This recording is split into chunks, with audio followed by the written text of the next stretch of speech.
I have a lot to say about it, but like I can give you a quick soundbite. It's not very nice. But like I think it's a war crime. All right, y'all know what time it is. It is time to rank every tier bonus based on creativity and power level. Okay, so let's go through them one by one. And then when necessary, we will call an expert from someone from that class. We'll start with DK. So, the DK set bonus. Heart Strike and Blood Boil deal 20% increased damage and have a 10% chance to grant Vamp Blood for 5 seconds. Not only does this solve the damage element of Blood DK, or not solve, but just help, right? Like their AoE damage is just not as good. They also have a 10% chance to grant Vamp Blood for 5 seconds. Let's call Kyrasis. Hello, how's it going? Hello. I need something very fast from you. I need you to tell me what you think about the Blood DK tier next patch. The Blood Decay tier is very average. Doesn't have a whole lot of build implications. It's around the same power level, maybe slightly better than the existing tier set bonus. Okay. It's a little bit janky with how it works, but I'm sure other people have worse bonuses than we do. Yeah, I was about to say, I kind of like the idea that they're giving you some damage with it. I guess one issue I have with that is I think you could argue that Blood DK damage should be just better all the time, and it's kind of weird to see Band-Aid fixes with tier bonuses, like Heart Strike and Blood Boil not dealing enough damage. But I do like that they have some interaction with extending Vamp Blood. But I just think maybe extending the Vamp Bloods you're getting with those ability instead of just the strength, the Vampiric Strength would be like pretty interesting, because like Vamp Blood is kind of an insane cooldown. But I think I like the creativity. I like kind of where they're going with this. I just don't know if it quite hits. So the extension, you're only going to get about 25% extra duration out of your base Vamp Blood procs and your base casts with 0.5 seconds per cast. There's no synergy with Dancing Rune Weapon like you saw with the Dancing Rune Weapon Extend. And if you're just curious for damage numbers, you get a little bit more damage on multiple targets than you do on a single target, but we're talking about like 6% damage on single target, 8% on multiple target, and that is like assuming no unused trinkets or any it's just strong independent effects. Okay, so you have a very important role. What you have to do is with the combination of creativity, how it changes your gameplay in a positive or negative way, obviously, and its overall power level. If you had to combine all three of those elements and rank this set on a tier list of how happy you are with it, where does it go? Give me a definition here for what's A and what's B. You're the first person to go, so you're kind of creating the relative, like, where other classes are kind of thing, which means we can maybe alter it later once more people kind of put their stuff down.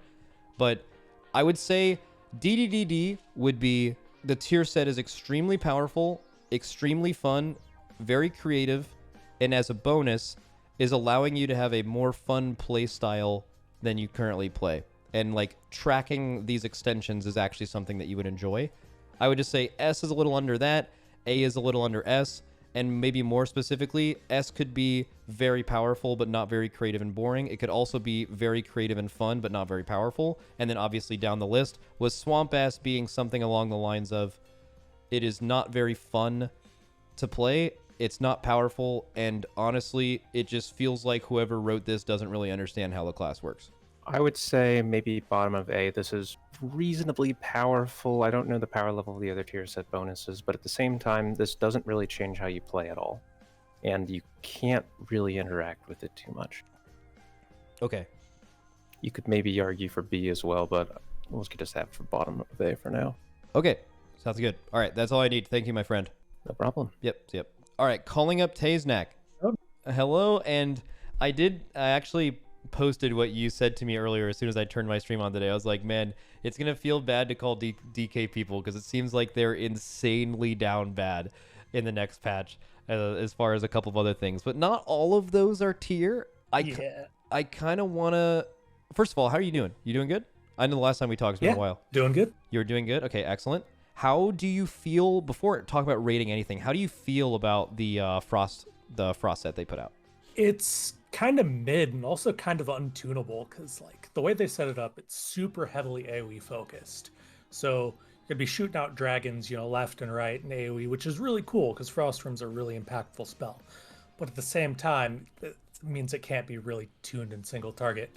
And the single target numbers right now are real bad. Like we're talking like 3% total between the two piece and four piece. Ooh, that, and just for reference for people in chat, that would be a historically bad. If you're not including the, what is it called, Vault tier sets, which were notably less powerful on purpose and less impactful because of the new talent system coming in, historically a tier across Legion and then all the expansions before it, a 3% single target increase, 2 and 4 piece combined, is a historical low. That's not even the low end of the low. That's like that would be an anomaly. So that is that is crazy to hear. Yeah, like thematically it's super cool. Just tuning is like impossible for this set. It sucks, man, because it would be really cool to have, but I don't know. Maybe something, just a slight thought, not to get too deep into the weeds, is there's actually a set down there with Enhance, which we haven't talked about yet. We're going to get there a lot later. But what the set says is something along the lines of when you use an ability in single target, it gives you some kind of single target benefit. And then when you use it in AoE, it'll give you an AoE benefit. Maybe what's possible is there's some, if it's not just something you throw out and try again with, maybe it's something along the lines of, you know, after you're consuming Rhyme 15 times, whatever, it does this and this and this. But also the 2-piece could be, you know, Rhyme-empowered Howling Blast that only hit one target, do this and reduce Frostworm's Fury. You know, at least giving it some single target viability, because you're right. If you try to tune what's existing here for single target, just the words that are on the screen, it's just going to become increasingly insane in AoE, and it would just be impossible to balance between those two things. So you're either restricting Frost to be an AoE only class for the whole patch, basically, unless you just overtune their base single target to account for it, and they'll just be AoE machines. So, okay, where do you think Frost lands as far as creativity, gameplay, power level kind of thing? Overall, I'd say it's probably like a mid B. Like, it's creative, it's gameplay impacting, you know, you get those powerful Frostworms, but tuning wise, it's just so rough. I don't know. It's got to be B. Okay. I think I would agree with you. All right, now Unholy. This is interesting because you're losing very good tier this time around, I believe. And Unholy, if you even want to talk about it for a second, I feel like feels extra bad right now because you guys are now the third spec, I believe, in the last 2 years that is getting relatively nerfed by the buffs of other things, from you guys getting a less impactful tier bonus and also losing power infusion, which feels like a bigger nerf, you know, relatively than it actually is. If you want to spit about that for a minute before we get into the exact tier, that would be fine. Oh yeah, I mean, like, Unholy's looking real bad. Like, last time we talked, we touched on like how we're feeling about Unholy going into the next tier, and everything that we brought up is coming about. We're not getting a good puzzle box replacement. Our tier is absolutely terrible, like barely better than Frost terrible. We're losing PI. Like, I would not be shocked to see Unholy land like 25 to 30% behind the median if it's untuned. Like, it's that bad. Wait, behind the median? Yeah, it's real bad, man. Oh no. Okay. Well, let's get into the tier then. Oh, you guys are asking why Unholy DK is losing PI. Well, nothing's like super turbo set in stone yet, but one reason would be that they're losing a little bit of power from losing their old tier and then gaining their new one, but also because Warlocks are basically just claiming it for themselves. That's another reason. Yeah, I mean, Demo with their tier set and being able to get those trinkets they've been using at max item level is just insane. We're losing PI. There's no doubt about it. Oh, also losing Puzzy B as well without having any viable replacement for it. Yeah. Okay, so Unholy tier bonus. Talk about it. Plays like crap, designed not very well. Like, it's buffing us when we're doing the least amount of damage possible. Like, when we're doing that healer level DPS, we get 15% mastery, which feels real bad, man. Total gain for the set's like 4.5% between the 2-piece and the 4-piece. It's just terrible. Ugh. Okay. Like, I don't think there's any salvaging this. It convolutes the spec more, promotes like AFKing before cooldown windows if you need to. Like, it does not encourage good gameplay. It's not well designed. It needs to be redone entirely. There's no saving this. Okay, so basically it's a little bit more powerful than the Frost bonus overall in pure single, of course. Obviously in AoE, the Frost one gains a shit ton. But you're saying that its actual creativity and its design is just at a much worse level. Yeah, absolutely. Okay, you have to rank it. Where does it go? Swamp ass, not a doubt in my mind. All right, this is crazy because last time we had to add a super swamp ass or something like that because there was one that was so much worse than the rest of them. I just wonder if there's going to be one that's so much worse than Unholy that we have to create a new category. But we'll see if we have to deal with that. Okay, thank you for your time, and then also we will probably do another DK talk leading up to 10.1 once a lot more of the because like something that a lot of people in chat probably know is that a lot of this stuff is going to get moved around. At the very least, numbers, if they're not good enough, and at the best case scenario, sometimes they are completely remade. So we will be revisiting this at least before the end of the thing. But thank you for joining. Always love having you on. Yeah, thanks, man. Hope you have a great time. Yep, thanks. You too. You know, let's do a little bit of a detour here. Let's just knock the rest of the tank specs out in one swoop. Let's just slam them. Let's call the cat. Hello? Yo, what up? Hey, am I not interrupting? Can't be Leaf's next key? No.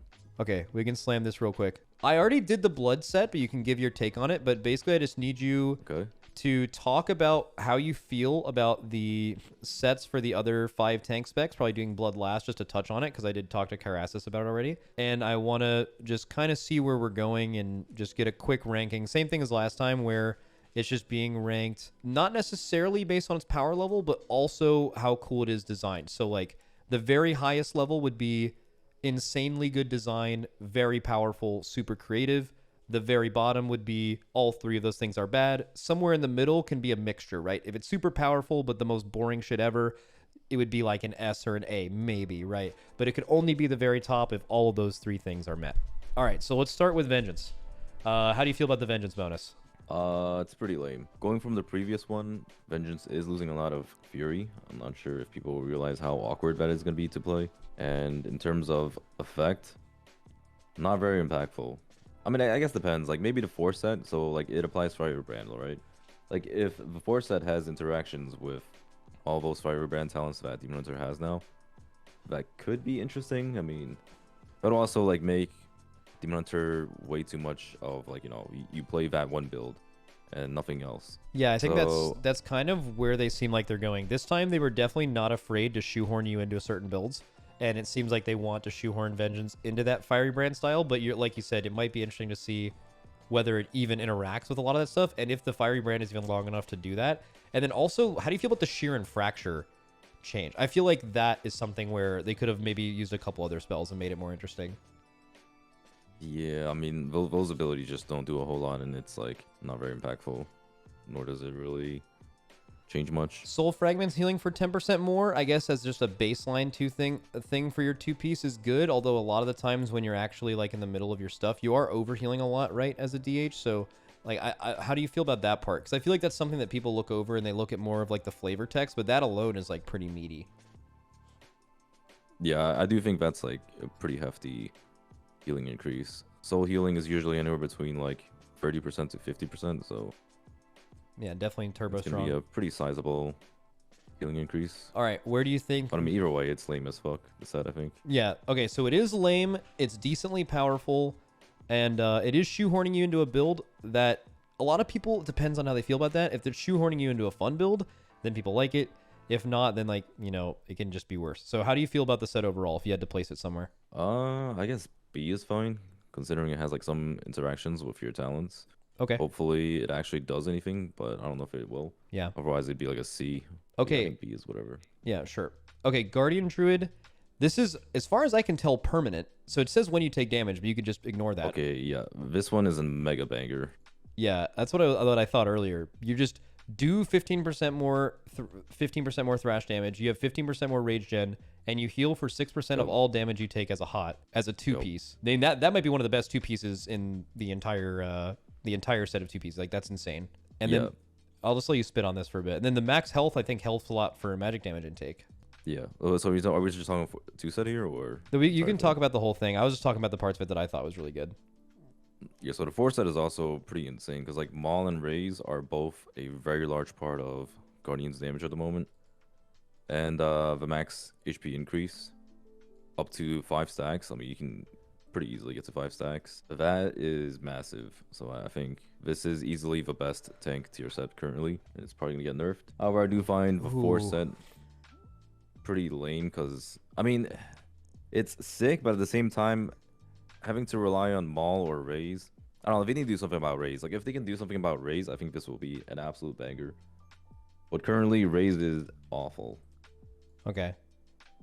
And do you Raise how basically makes you lose Maul. Like basically just like imagine losing your single target, your main single target ability, but that was like a crap ton of single target, and then you just have some random AoE filler. Yeah, it would be like to gain Epidemic, you would need to lose Death Coil forever and not have both. Yeah. Yeah, I get it. Pretty much. That'd be fucking terrible. So looking at Guardian then, I wonder, have you tested how the 4-set works on the PTR? Does it apply and fall off like Iron Fur, or is it a 5-stack thing you can continue to I haven't tried it yet, but I would assume it's a former.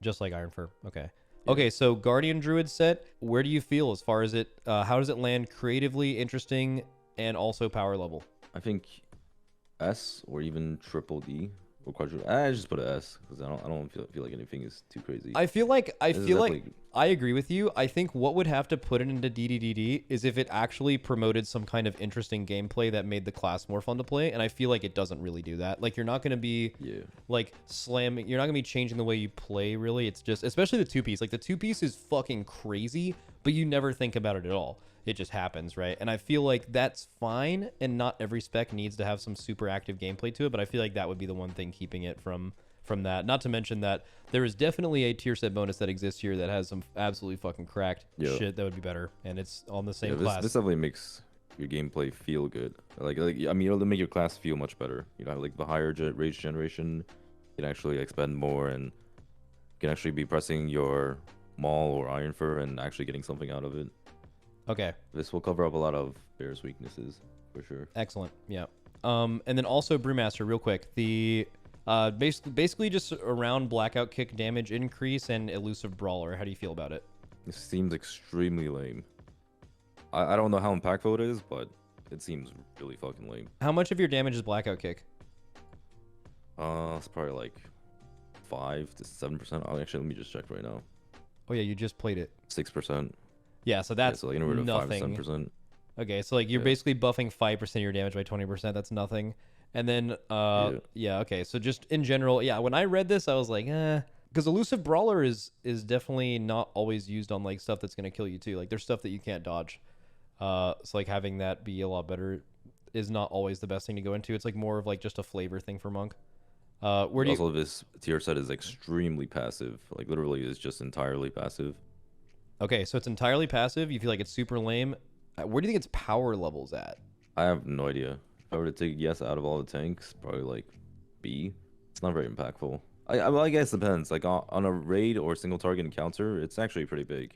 Like Rising Sun Kick now gives elusive brawler stacks, and not restunning your elusive brawler is also pretty big. But like in M+ and just in general, it's kind of lame.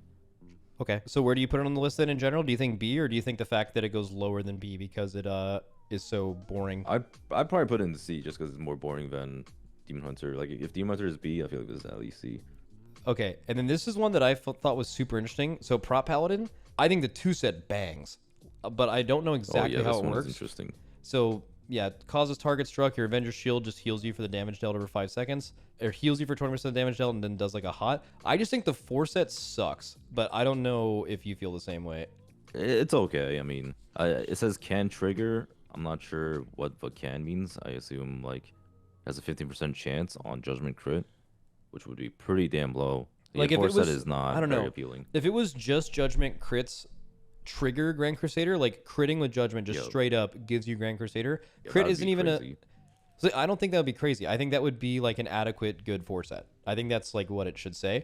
Or if it's Judgment crits can trigger, I wish it was Judgment crits have a chance, you know, to just make Avenger Shield go off. That's what it means. Oh, that'd be crazy. Holy. That's what I'd like to see. I think that'd be lit. That would be a banger for sure, like but that'd be crazy. You'd be so random, though. It'd be like 1 out of 10 judges. Like, it wouldn't even be often, right? Because you don't have a super high crit chance in general, and then on top of that, it's a chance on a crit. If you're in wings, you have a pretty high crit. Oh, okay, yeah. Yeah, when you pop wings, you have a decent amount of crit. All right, so overall, Prop Paladin thoughts. Where does this go? I think it's, like, pretty exciting, the 2-set in particular for M+. Especially if you play like specific builds like Moment of Glory, that'll give you a crap ton more Avenger Shields, and in trash packs you're probably like unkillable. I think it's pretty exciting. I mean, I guess it sort of balances out, right? Like you have a lame 4-set, but you have a cool 2-set. Well, let's hold off on the lame 4-set because we don't know the chance. It's just the fact that yeah, that's true.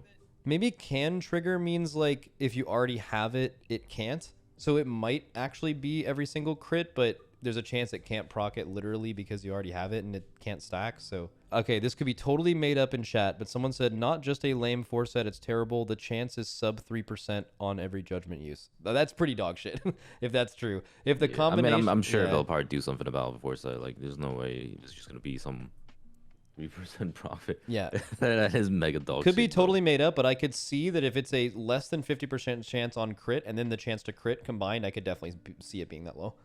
Okay, so all right, fuck yeah. So Prat, where does it go? I mean, I think the 2-set alone being super sick, I'd probably just put it in A, maybe even B. I don't know. Yeah, I think the 2-set is a banger. Is the old 2-set for Prot Paladin any good? Is there any viability of using an old 2-set to go with it if you feel like the 4-set sucks?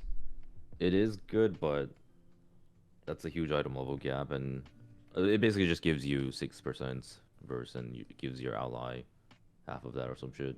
Mm-hmm. I also think in general a lot of people might be using 2-piece early on in the season because the only time the eye level disparity seems really dog shit is when you're considering mythic tier versus mythic tier. It's like a huge eye level difference. But like even if you get heroic tier next patch, those pieces are only going to be 13 eye levels higher than old mythic 2-piece. Actually even less than that. If you have 421 tier, I think it'll only be 7 eye levels below like what heroic tier is going to be. So you will actually keep old 2-pieces for generally longer than you would early in the season. So it could be interesting, like a double 2-piece early, and then replace it with eye level eventually. So you put it in, you want it like low A? Yeah, probably something like that. Okay. Warrior. Is that the last one? I'm interested to hear what you think about this, actually. Because I think, would you change to bolster with this? I mean, I guess it depends on how the 4-set works. So the 2-set is like pretty fucking lame. Your shield slam does more damage, and last stand is a very mediocre cooldown right now. Yeah, I looked at logs. But I think logs have it at just on like a regular Taros Lust on the Pole situation. If you were to play bolster in a 2-minute window, you'd roughly reduce last stand by like 30 seconds. So it'd be like a 1.5 last stand with bolster. I have no idea what it would be with 3-minute. It would probably be like 2 minutes and 20 seconds, I assume. So that's definitely not huge, right? Especially because like this expansion, you already have such high block up time, right? You don't need the bolster to bridge the gaps like you did in BFA. last stand is just a very dog shit cooldown. Yeah. But the 4-set, so it says, you know, after your last stand ends, Shield Slam unleashes a wave of force dealing damage. That sounds interesting. That sounds cool as fuck. Like, I'm just imagining in my head, you just like press Shield Slam and you're just like blasting, dock waving the hell out of mobs for like if this did like the same damage as your Shield Slam and like if you were just AoEing Shield Slam, that would be so sick. But yeah, you will pop the fuck off. That yeah, is like imagine just like your last stand ends and you're just like slamming Shield Slams onto mobs and you just yeah, I feel like it single has to be powerful, or it's intended to be powerful. I don't know if people have tried it yet, because the reduces damage they deal to you by 5% thing, that's like totally whatever. Like that's just like a throwaway extra thing that's part of it. But the Shield Slam Wave of Force thing, I feel like is entirely what this 4-set was built for, and I would love to see what that looks like. That sounds fucking sick. Yeah, that'd be like a burst window too, like a fat burst window. Also, Shield Slam doing 15% increase more damage as the 2-piece, I think, isn't something to not care about either. Like specifically in boss damage windows, like when I was looking at raid, I think Shield Slam's like 30% of their damage or something like that in pure single target. So like, oh yeah, they're getting like a decent single target increase from the 2-set in general. It's a huge chunk. So what do you feel number like? wise, it's probably good. I mean, it sounds really interesting. I probably want to give it an A just because, like, I don't know how it works, but assume like if I'm imagining in my head the way it works, that sounds fucking sick. Okay, I think that's all the tanks except for blood, right? I believe so. Okay, and then Kyrasis put blood in A. He thought that the design was like pretty cool, but he mentioned something about like how often it would proc, shit like that. When I first read this, I thought this was really cool. It's like a band-aid fix for Heart Strike and Blood Boil damage. The procking Vamp Blood is something that like is definitely not gonna feel bad when that happens. It is a short amount of time, but it wouldn't feel, it's like a giga rune tap. Additional info: tier set gives you 20% more Vamp Blood uptime, but it's random intervals and 5-second chunks, blah, blah blah, so it's hard to game it. I was hoping that maybe Heart Strike and Blood Boil would actually extend Vampiric Blood instead of Vampiric Strength, which is just the buff you get, the strength you get from Vamp Blood.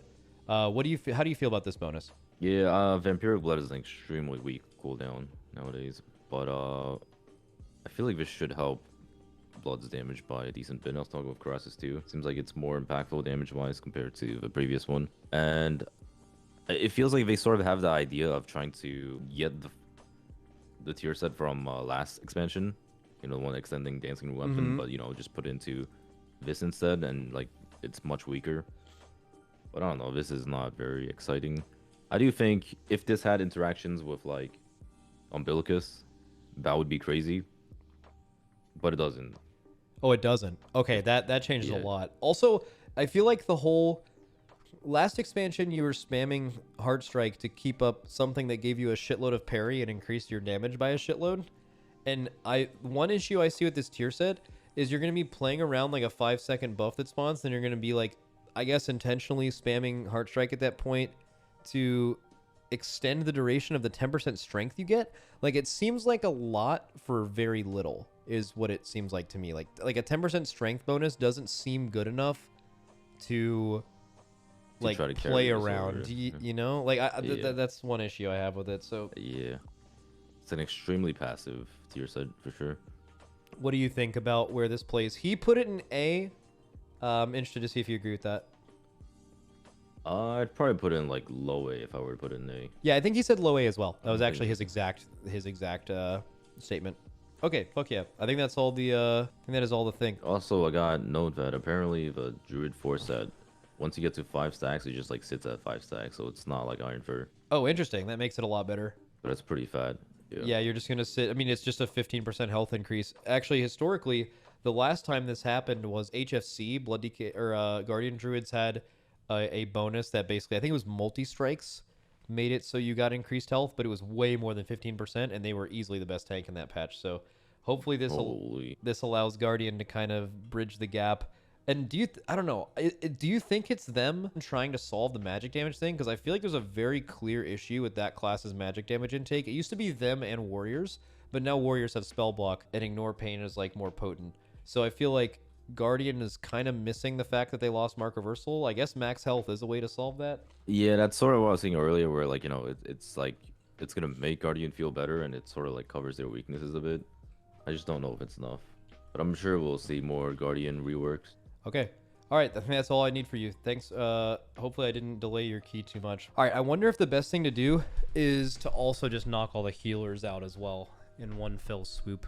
Just so I don't have to call 6 different people. Just a time efficiency thing. Even though healers do have a lot of people for each spec that are like very focused on specifically those specs. Hello? Yo, what's going on? Okay, Resto Druid. What a banger to start with. I read this and I was like, that doesn't even sound... Like, this doesn't sound like it's going to make it to live, but I'll just give you some seconds to spin on it. Yeah, so that's just sort of why I don't want to talk too much about power, but Druid seems like the most powerful. I mean, these are all, so Rejuve, Life Bloom, Flourish, these are all just huge parts of the way Druid heals in M+, and in Raid, and they heal for a lot, and the tier set is going to make them heal for a ton more. They already have a ton of cooldown coverage with Flourish and Trank and Convoke, and this is just going to give them even more cooldown coverage with giving them more power to Flourish. Yeah.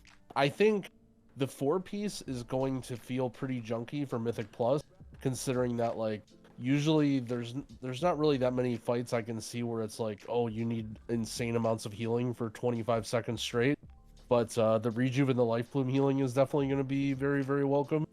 I think, in terms of like how exciting it is, I would say it's not the most interesting. I think maybe for Raid, it could be a little more interesting to think about, like, to really think about where you're going to be placing your Flourish and like really try and take advantage of the whole 20 whatever seconds that you get out of it. But in terms of power, the power is insane. Yeah, the power is insane, and I feel like there's also the thing you mentioned where you don't know where you need to heal for 25 seconds. In Raid, there is like always places where you need to heal for 25 seconds. So I feel like in Raid in general, the tier is just absolutely cracked. And because the people were saying, I think it needs to get nerfed. I think because of its Mythic Plus, it not being as great, I feel like they won't nerf it. And also, this is kind of a weird dynamic where Resto also has insanely good tier right now. And if you have insanely good tier, they kind of need to keep giving you insanely good tier. Unless your class is like... Or give you something else, right? Mm-hmm. Yeah, or give you something else. Unless your class is like turbo broken and you can be... You know, they can decide to take you down a notch. Resto Druid's certainly very good, but like, it's certainly not like the best healer in the game by a mile. Maybe in raid after the upcoming preservation nerfs. You know, they're not like sitting heads and shoulders above everyone else. So what do you think? Where would you put this on the list if you had to choose? Personally, I think it's not super interesting. It's a little bit for raid. People that are other healers that are non-druids are going to be angry if I put it too low. But because it's not that interesting and because I think it's going to be nerfed, I don't think putting it in S tier is very fair. But Okay. let's say like, you know, low A I think is... I have a feeling it's still going to end up pretty good. But I think it's... yeah, I think low A is Okay, fair. so low A with the assumption that it probably will be nerfed a little bit. And Right. also... Well, I would say power high, fun low. Yeah, no, but that's exactly what the ranks are for. So a lot of people are going to see that because most people, even though there's multiple things involved in this, like creativity, as you know, most WoW players, especially ones that watch my stream, are very likely to only focus on the power. So they're going to be like, oh, what? The one that I think is the most powerful is only an A. Like, that's crazy. But this is like, there's a lot more things. And while this is very powerful, it kind of falls flat in the creativity and the gameplay changing like positively department. So I actually think that is not a bad selection. Okay, but I know that people will probably be mad at that, but just as a disclaimer. Also, may it be noted, this actually happened in like a tier list thing before the expansion. I called a DH player to like rank Demon Hunter, and he tried to rank it in A for PvE for this patch instead of S or DDDD. And everyone was at this guy's fucking throat, and he was right. So Yep. well, it's a matter of like other healers that see the power of their tier and they're not happy with it, and they're like looking at how powerful on paper the Druid tier is, and I get it, but like, you know, these are the things that we're ranking. You know, we're not only ranking it off of how much HPS it'll do in this exact iteration right now this second, like there are other factors. Yep. Okay. All right. So have that in A. Let's go to Preservation Evoker. So Preservation losing, I actually feel pretty strongly about Preservation, especially in the losing of last tier. But Spirit Bloom applying a heal for 40% of healing done. That part seems good. Dream Breath healing is good. And then also specifically after casting 3 Empower spells, so roughly every 30 seconds, you're going to get 2 Essence Bursts spread out slightly. How do you feel about the Preservation tier? Yeah, so Preservation loses really strong tier, giving crit on your reversions to keep them higher uptime, and then also having the reversion proc your Living Flames, giving instant cast and bonuses. That was really good for damage, really good for healing. So Evoker, especially in M+, is going to lose some damage. I mean, I think in raid as well. I think, again, this one is not super interesting. So the big thing to note is that after 3 empowered spells, it's going to give you Essence Burst. Right now, essentially, with the current Prevoker build, you're basically just spamming your Beam to get mana back. And sometimes it's even hard to spam Beam if you have to do a lot of other stuff. And I feel like they're trying to push you in the way of pressing Emerald Blossom with all the TA nerfs in the current build, like and now they're months. giving you, So I think that's what they want you to do with this. I don't know how close the Emerald Blossom build is with the current Prevoker, but I have a feeling we're going to see a very different build. So with that, I guess there's a little bit of creativity in that because Evoker switches how they're going to be playing. I think, again, though, in M+, this one is really falling short. Emerald Blossom is a really conditional spell in 5-mans. It's not something you want to press as much. On top of that, losing the damage from the instant cast Living Flame is pretty rough. Before you rank it, I actually want to hop in. So I've been pretty strong about this the whole expansion, where I feel like Blizzard, especially the Season 2 tier sets and onwards, where they're allowing themselves to make them more powerful and be more gameplay defining. I really hope that is basically them having a chance to just spitball ideas that would be good for the class, right? I think Blizzard should not be afraid to bake really good ones into the class permanently, or put them in a, like, you know, depending on their power level, just somewhere in the talent tree to replace stuff that people don't interact with and is way less interesting. And I think the Preservation 4-piece is exactly that. I don't think it's super, like, impactful. I just feel like it makes the class feel better. Just like Devestation has talent builds where they have insta-proc Living Flames constantly throughout the rotation, I feel like it actually really flows well to have that for Preservation. So as the tier is going away, I would be a huge fan of them just making that part of the class forever, because it just feels like it should be there. Yeah, it definitely is going to feel bad. It's going to be missed. It's really good. It's really good. I do think that... So I think power level of this is, like, okay. Interest is okay. You know, they're changing up the build. Like, you're going to be playing differently in this raid tier for sure than you were playing last raid tier. So that's good. Emerald Blossom is not my favorite, and again, for 5-mans, it's not my favorite. I think this is probably around the same like level as the Druid one, fun-wise, and not as strong. So I think maybe like B tier for this. Okay, B tier for Prez. I'll put it on high B, because I think the other two Bs were very dobby Bs. Okay, moving down to Mistweaver Monk. This one I actually like the idea of a lot, at least in Raid. I'm not sure how you feel about it in Mythic Plus. Yeah, so the 2-piece bonus gives you basically these small mana procs consistently, which I think is... Mistweaver mana is getting better and better. I don't know how it is in Raid right now, but it's sort of like, you know, it's you can use the mana. It definitely is not an infinite mana class. So having little mana procs is fine. And having increased healing on Vivify and Renewing Mist, I think is pretty strong. I can definitely see this filling in a nice void for Mistweaver in M+, because I feel like they struggle a little bit with like burst healing in those really heavy damage moments. And so this is going to basically, it's going to allow you to put up a lot of Renewing Mist and then use Mana Tea, and then you get a big healing buff on your Vivifies. So if you have all your mists out and you're slamming a bunch of Vivifies, you're actually doing a ton of healing. I think also it's somewhat interesting in the fact that, you know, you have to think about when you're, you know, drinking a tea in the next few globals that you're using after. Also, your little procs affect your Vivify and Renewing Mist. I'd be interested to see the uptime and like how often it's actually proccing. It just says it's a chance to grant it. I don't know if it's like proccing all the time, but I think it should be pretty fun to play with. I also think it should be reasonably powerful. So yeah, I think this is probably my, at least design-wise, my favorite of the 3 so far. Yeah, I think I saw a few Mistweavers on Twitter were also like really happy with this bonus. Okay, and then we are kind of guessing on the power level. I think it totally depends between Mythic Plus and Raid. And also, I think this is just one that you're going to have to play with to really feel the bonus rather than math it out. All that stuff considered, you like the design. Guessing the power level will be pretty decent. Where do you think this goes? Yeah, I think because Mistweaver wasn't super popular, I would assume that the power level is going to be reasonably high. So I kind of want to put it in the A right next to Rest of Druid. Okay. All right, here we go. I don't know if you've played a lot of Holy Pally this expansion, but I know that I saw some takes about Holy Paladins just not being too fond of Holy Power at all. So like a Holy Power based one was making some people but I don't know how bad it actually feels. This is definitely along the lines of forcing you into a talent and a playstyle with the Light's Hammer shit and the Holy Prism stuff. How do you feel about this? So I don't necessarily mind ever forcing you into a talent build, because that's just like inevitably how these things are going to have to work. You can only make tier sets that buff your main abilities so often and have them be interesting. Like if you look at the Druid one, right, it's like they tried to not do that, but then at the same time, like how boring is it? So Light's Hammer I feel like is in most builds probably. One thing to note is that this is the first tier set where it's actually helping your damage.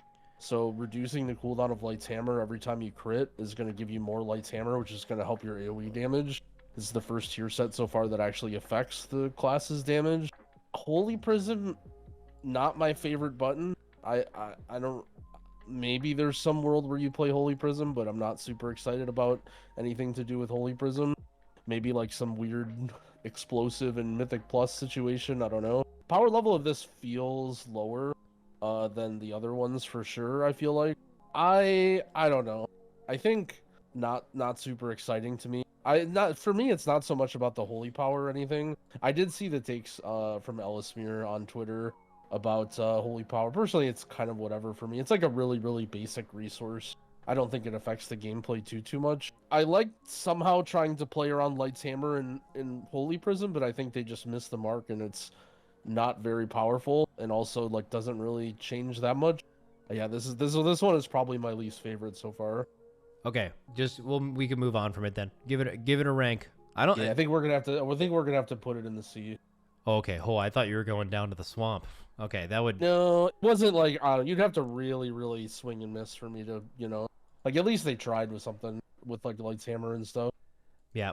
Okay, so 2 healer specs now back-to-back for Priest. So, let's start with Disc, which has definitely been a spec this expansion that has kind of lost its spot, because they fixed a lot of its Mythic Plus issues, but I feel like in Raid, it used to have a thing it did that no one else did. And now I just feel like 3 healers do what they used to do, and some of them a little bit more efficiently.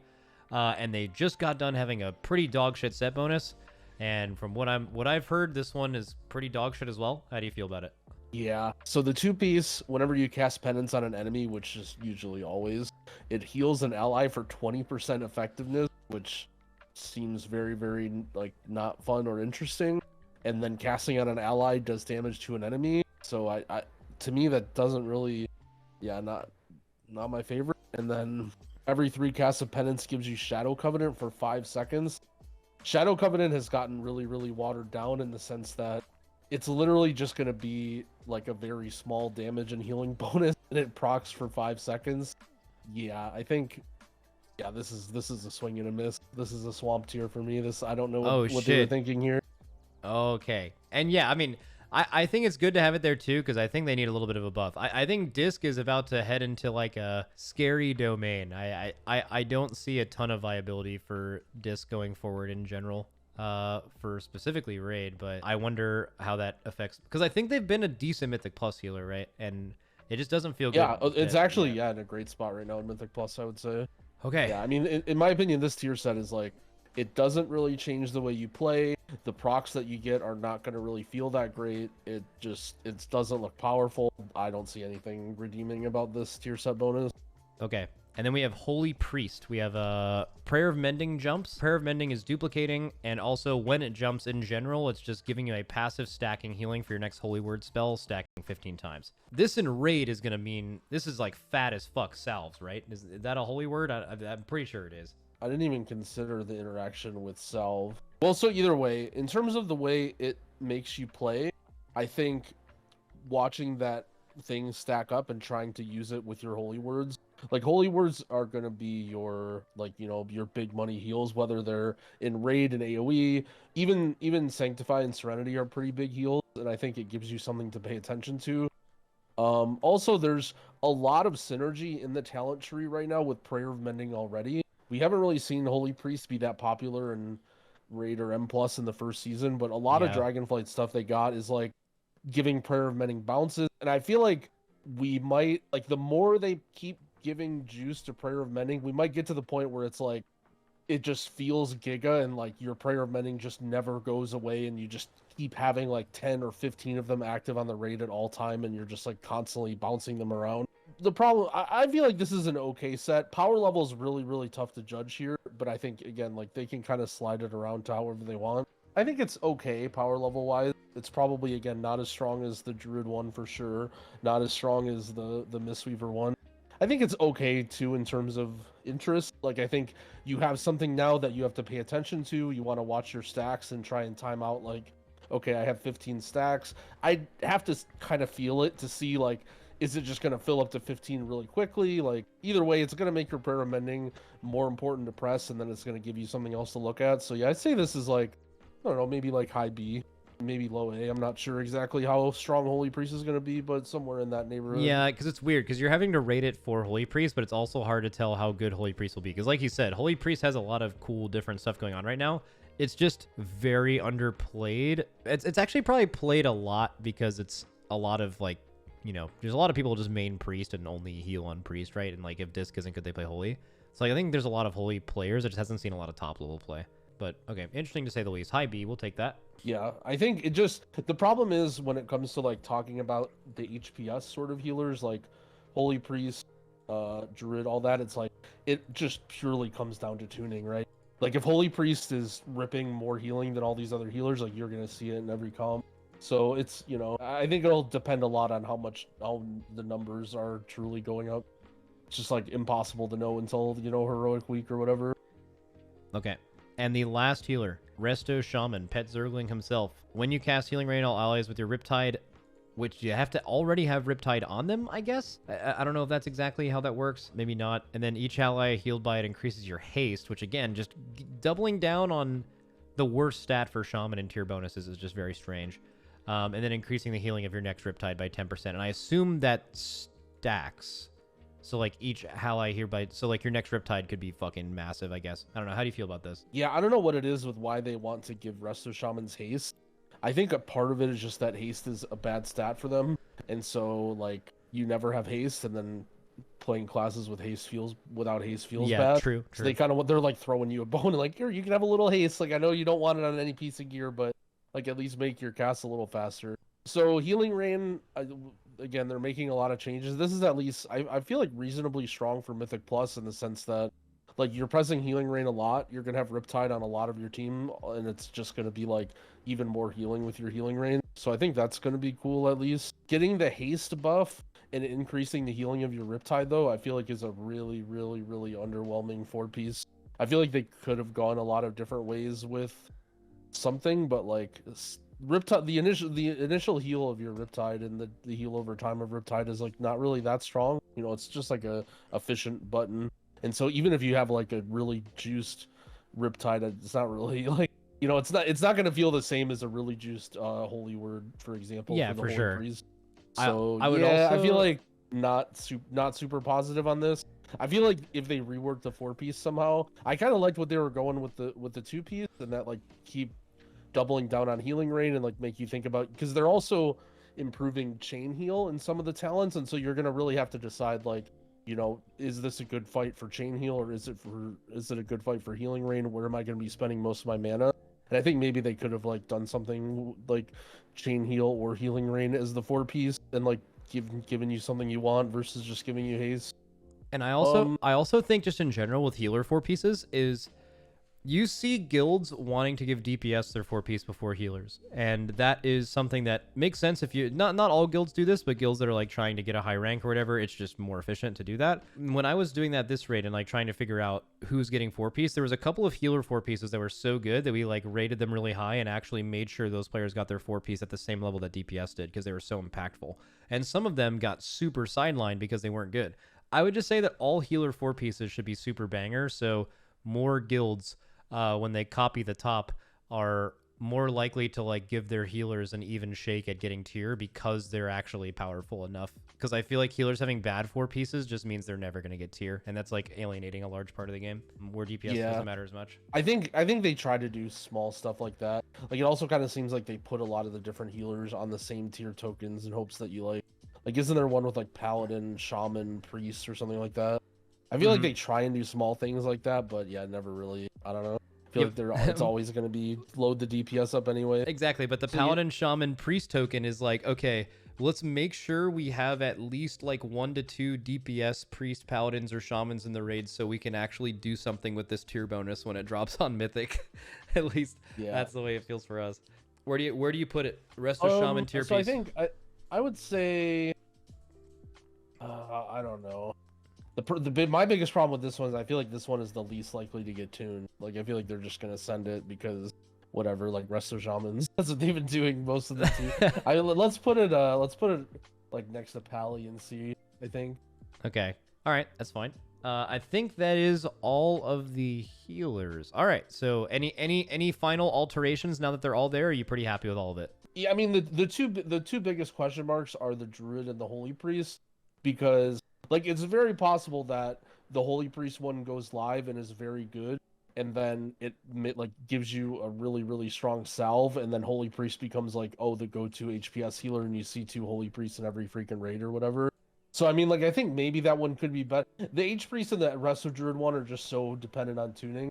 I think maybe moving the H Priest one to like very low A, because I would not put H Priest like right next to Preservation probably. The Preservation one was not very exciting. Okay. I think right now on paper I like the whole. I would say the Holy Priest one is probably around the same or even better than the Mistweavers, but the Mistweavers I think is cool and it's like more stuff to think about, whereas the Holy Priest one like is a little bit of stuff to think about but not really. So I think I'm okay with that. I mean, considering it's just like sort of a whatever tier. And then the only caveat is that also it wouldn't be surprising if Resto was S as well. Just I think. Well, exactly right. Like my point only is that those 2 tier bonuses are completely dependent on how the whole toolkit of that class is tuned.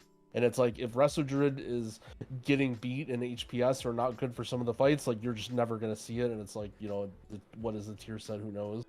Yeah, I would say that if this tier set goes unnerfed and Resto stays pretty close to how it is right now, I think you'll see a lot of Resto Druids, and I think that tier will be very impactful on them doing a lot of healing. So I would say The resto thing is probably, without being nerfed, I'd say would be an S. But I think when you put an A, you mentioned that you think it likely is going to be nerfed, so you're kind of future-proofing it. Yeah. Well, also, I'm factoring in the Mistweaver and the Holy Priest. You're at least doing something. Like, it changes the way you play a little bit. I don't think you're really changing that much. Like, you're basically just flourishing when you need to do big healing. Like, the rest of your stuff is just buffed. Like, I feel like the rest of Druid loses points because it's just not that interesting, rather than. Yep, but I would true. say it's the most powerful of what we have so far. Yep, definitely agree. Okay, awesome. Thank you for your time, Mr. Cat Guy. All right, so, guys, healers and tanks are officially done. It is time to talk about these sweet damn-doing behemoths. Starting with Jfunk. All right, let me call him. Okay, Jfunk is always a turbo dobby about Windwalker stuff. But also, I think Windwalker, I mean, I'm not happy with Windwalker, so hello, Jfunk. I need you to talk to me about the Windwalker tier real quick. Okay.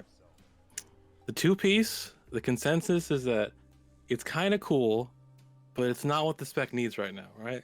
We don't need our tunable single target button to become an AoE nuke. It's kind of the opposite of what we want. Also, okay.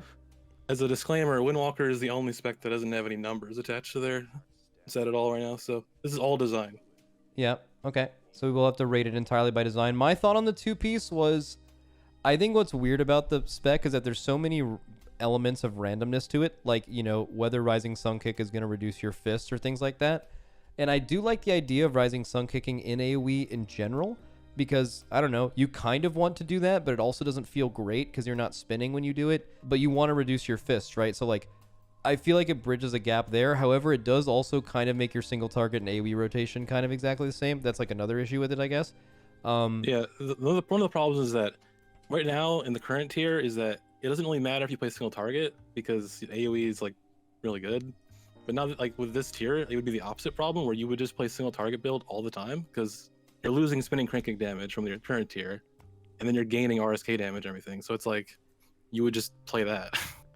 Oh, true. Let's Yeah, see. you are losing 30% damage on spinning Crane Kick, basically. And then I guess you're gaining... Do we know... Okay, it says Rising Sun Kick deals increased damage. No one knows how much increased damage that is, right? No, there's no numbers at all. I think we did like reasonable math and we're like, it's probably gonna be the case where you just press RSK on cooldown regardless of the situation, and you play Phalanx Stomp everywhere, and that kind of feels bad. Wait, do you play There's also- Phalanx Stomp everywhere next patch? Because I of the mean, buff? with the current tier you wouldn't, but with this new tier you probably would because it's pretty good. Bro, that makes me not want to play Windwalker. Okay, that's fine. So two-piece, and then also I think it's the fact that it's a chance to go Nova just feels bad, because like you're gonna... I wish the damage was equaled out to where it happened every time, and it wasn't a chance, because it would feel really bad to be Rising Sun Kicking on AoEing, and then it also just doesn't proc, and then it's just another thing that you're just hoping that you do good damage based on procs, and I just feel like the spec doesn't need that.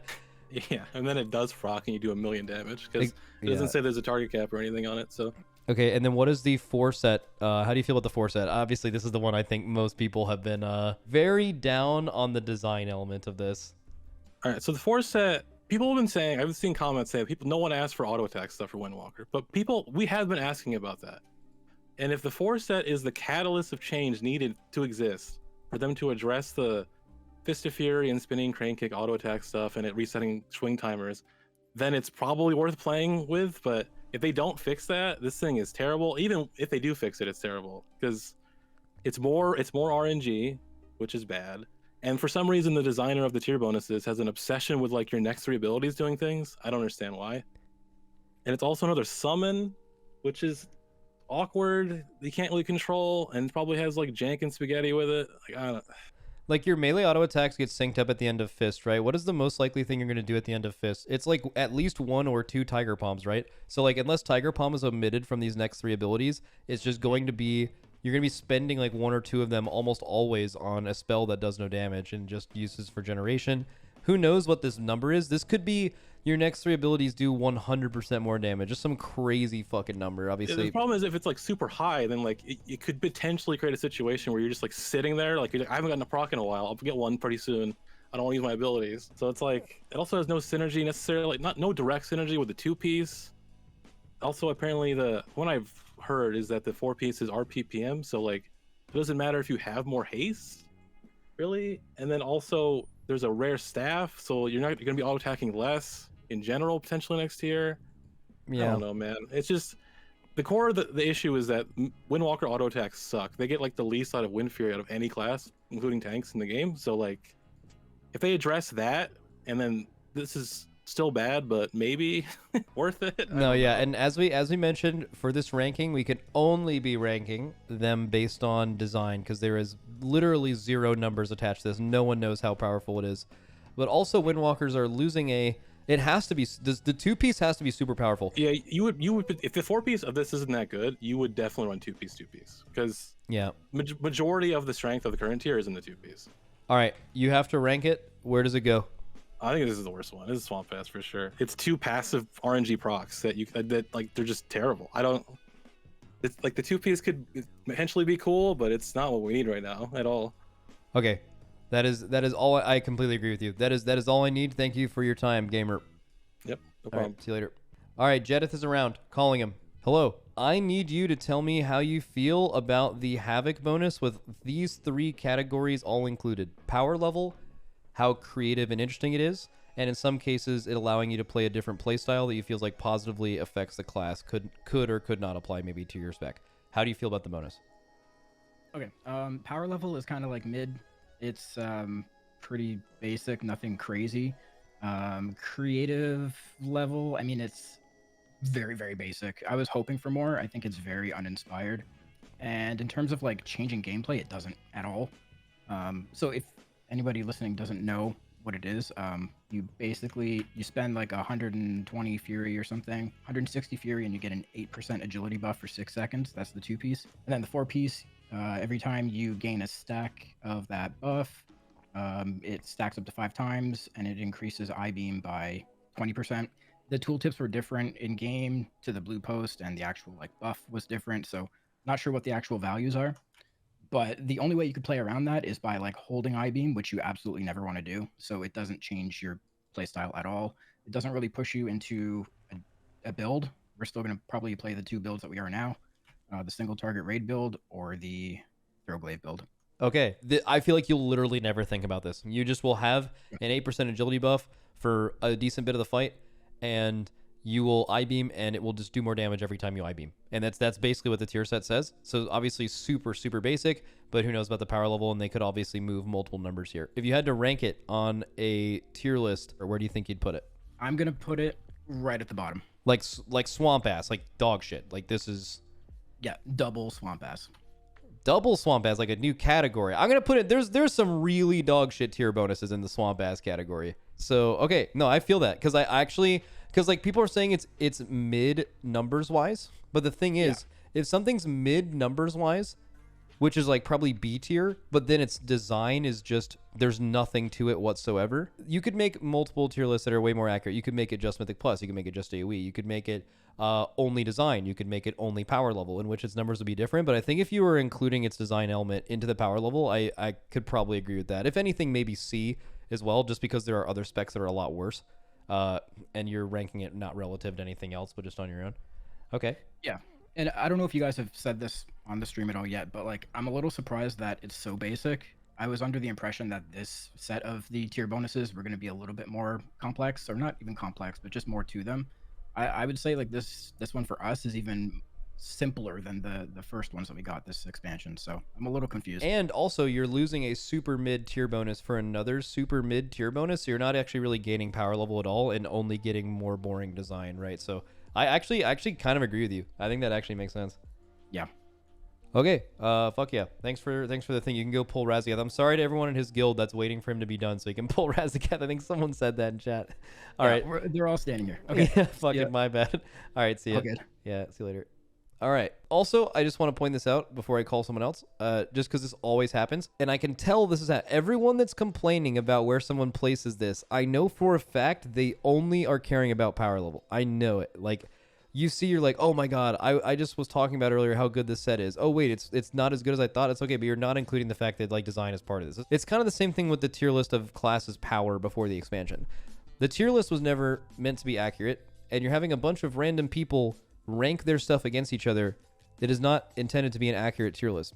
The only purpose of this content and the value of this content is the time when they get to talk about what they think about it and what they think could be changed. That's the only thing that's going to lead to any change from Blizzard's side, And also, that's the only interesting part of this, rather than looking at things on a list. But the people who are coming to this looking for a list, they want that list to be perfect and accurate, and that's just not what this content is.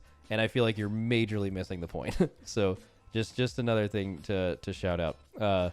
Right, even Guardian, right? Even if you want to make the ability in the Guardians here, this is not a list that is intended to be like, oh, nerf the ones at the top, buff the ones at the bottom, right? Because Guardian, you could argue, with Guardian's current state of the meta, you could argue that Guardian should have the best tier just to bring them up to speed with everyone else, right? This is not the purpose of that list. That's all. Okay. Hello. Sorry, I thought you were sleeping. What time is it where you live? It's 2 a.m. Okay, let's get this over with quick so you can sleep. My bad. Okay. Arms bonus. I read this and I thought it was really cool, and I even referenced, I think Frost Decay is actually the best thing to compare this to in just this way. Have you played Frost before? Frost Decay? No, I haven't actually. Okay, so for people in chat who've played Cold Heart, it's a spell that makes it so when you press your Chains of Ice after a certain amount of time, it stacks up damage, and whenever you press it, it does Giga Dam. I feel like a Frost Decay specking Cold Heart is pretty much the same thing as Arms Warrior gaining this next 4-piece, which is, assuming it's enough damage to actually make this happen, you're just going to be pressing a button you don't normally press in your rotation, once or twice a minute, or whenever it lights up, or whenever your weak aura tells you to press it, and that is going to, interact with Arms Warrior's current rotation. My only question to you is that proc or button you're going to play needed in your rotation, or do you feel like it's extra and people are not going to like it? I think that's very accurate, actually. Slum right now is in the weird spot where it's supposed to be our filler, but we haven't been pressing it for months now, since 10.05, because we're too busy spending our GCDs on Overpower or other higher rage cost abilities, because we don't have any good ways to dump rage. But with a set bonus like this, we're gonna definitely want to spend some points, invest some points into Slum again. Okay. And yeah, it's gonna do a lot of damage, I think, with a modifier like that. What I'm really interested in is actually, I'm wondering how it interacts with sweeping strikes. Okay. Because it's gonna hit the second target. Oh, when the big slam is one, true. right? Yeah. So how will it cleave? Will it do the cleave twice? The 4-target cleave, will that happen twice for like a massive nuke? Can you try this on the PTR right now? No, you can't. Oh fuck, dude! I feel like that's actually such a good point. Like that, that is very interesting and potentially extremely powerful cleave. So that is, I feel like it almost has to do that to give you the power level that you'd like from a 4-piece. Because I think right now the 4-piece is cool, but I don't know if it's good enough to be as good as a conventional 4-piece. Right around the area of like a 6 to 10% increase that most 4-pieces historically will give you. Like I don't know if it's there. Yeah, but then again, the 2-set bonus is pretty strong. Yeah, the 2-set bonus is just flat crit, right? You just straight up get 10% crit and crit damage all the time. Yeah, all the time, because deep wounds uptime is 100%. So that is fucking sick. Where do you think this lands? I mean, it depends, because I think there's a good chance that the 2-set bonus will get tuned a little, because it might be a bit too high on the power level there. Oh yeah, isn't the 2-piece? Wait, I actually didn't realize. So the 2-piece is actually just a 10% minimum DPS increase, right? As long as you're not crit capped, and that is a fucking. That is like historically 2 pieces being a 10% increase is very rare. Like on average, maybe one spec an entire season has a tier bonus that their 2-set gives you 10%. So it probably will get tuned, or some of it will get moved to the 4-piece or something like that. Exactly. I think it's a solid A tier. Oh fuck yeah, let's go. One of the many A's for Arms. And then Fury, kind of a similar idea where they're like focusing on an ability specifically in the 4-set. I'll just kind of let you talk about how do you feel about the Fury bonus? The 2-set bonus is not very interesting. Rampage is our highest damage source by quite a margin, but I think this is probably on the lower end on the power level scale for a 2-set bonus. Okay. Not much more to say about that one. The 4-set bonus, Bloodthirst, is not an ability that we use very much at the moment, and Bloodthirst-oriented builds are not meta at all. But that is quite a big increase to Bloodthirst. It's a 200% increase, and it'll have a guaranteed crit chance. That makes it like when it has full stacks, it will hit considerably harder than an execute, and it will be a guaranteed crit. I think it's actually really strong. Yeah, I think it's really strong, yeah. and also it's again thematically the 4-piece for both sets are doing the same thing, where they want you to press this button that you don't press too much or at all in your rotation right now, and when you press it, this thing's gonna fucking own. And like you said, just like arms, it might make you move some talent points around to some bloodthirst talents potentially. So it's both of them are kind of achieving build defining. It's just that Fury's 2-piece kind of stinks, right? Yeah, that's it. That's so fucking cool. All right, so where do you think Fury lands? It's probably gonna be a little bit less than arms, right? Because it's like their 4 pieces are doing the same thing, but the 2-piece is just so much less powerful. The 4-piece is stronger, I think. Assuming nothing gets tuned here, I think it's gonna be honestly an A tier, but maybe below arms still. Okay, so I'll just put it right below. I'll just like put it randomly below arms in the middle of this A tier. All right, fucking perfect. Thank you. All right, please go to bed. It's way too late. Yeah, I'm a decent gamer. Oh, let's fucking go. Okay, I don't feel bad at all. Excellent. All right. Don't worry. Yeah, thanks, man. Wordup is still awake / around, so maybe go through the dumpster fire that is Enhance. We can get Enhance out of the way. Yeah, Enhance. I hate the Enhance bonus. I think I like parts of it. I hate the 2-piece. I purely hate it. I hate the 2-piece. You love Critcake? Oh, I fucking love Critcake. Dude, honestly, I'd recruit Critcake. I would recruit Critcake to this guild in a heartbeat if he would want to raid here. I'm pretty sure. Let's see. When Sundering hits a single target, you deal 30% increase. Yeah, dude. I do like the idea of the 4-piece activation giving you single target benefit and AoE benefit based on the scenario. I do like that. I think that's cool. But I really don't like the way it's designed for a few reasons. And it also forces you on single target to play Lightning Wizard build, which is definitely like already something you play, maybe not for consistent single target, but to just roll the dice and see if you win the lottery, I guess. Hello. Yo. How you doing, bud? I haven't talked to you in a while. Have you been enjoying Dragonflight? Yeah, I'm good. Yeah, Dragonflight's been good for me. Fuck yeah.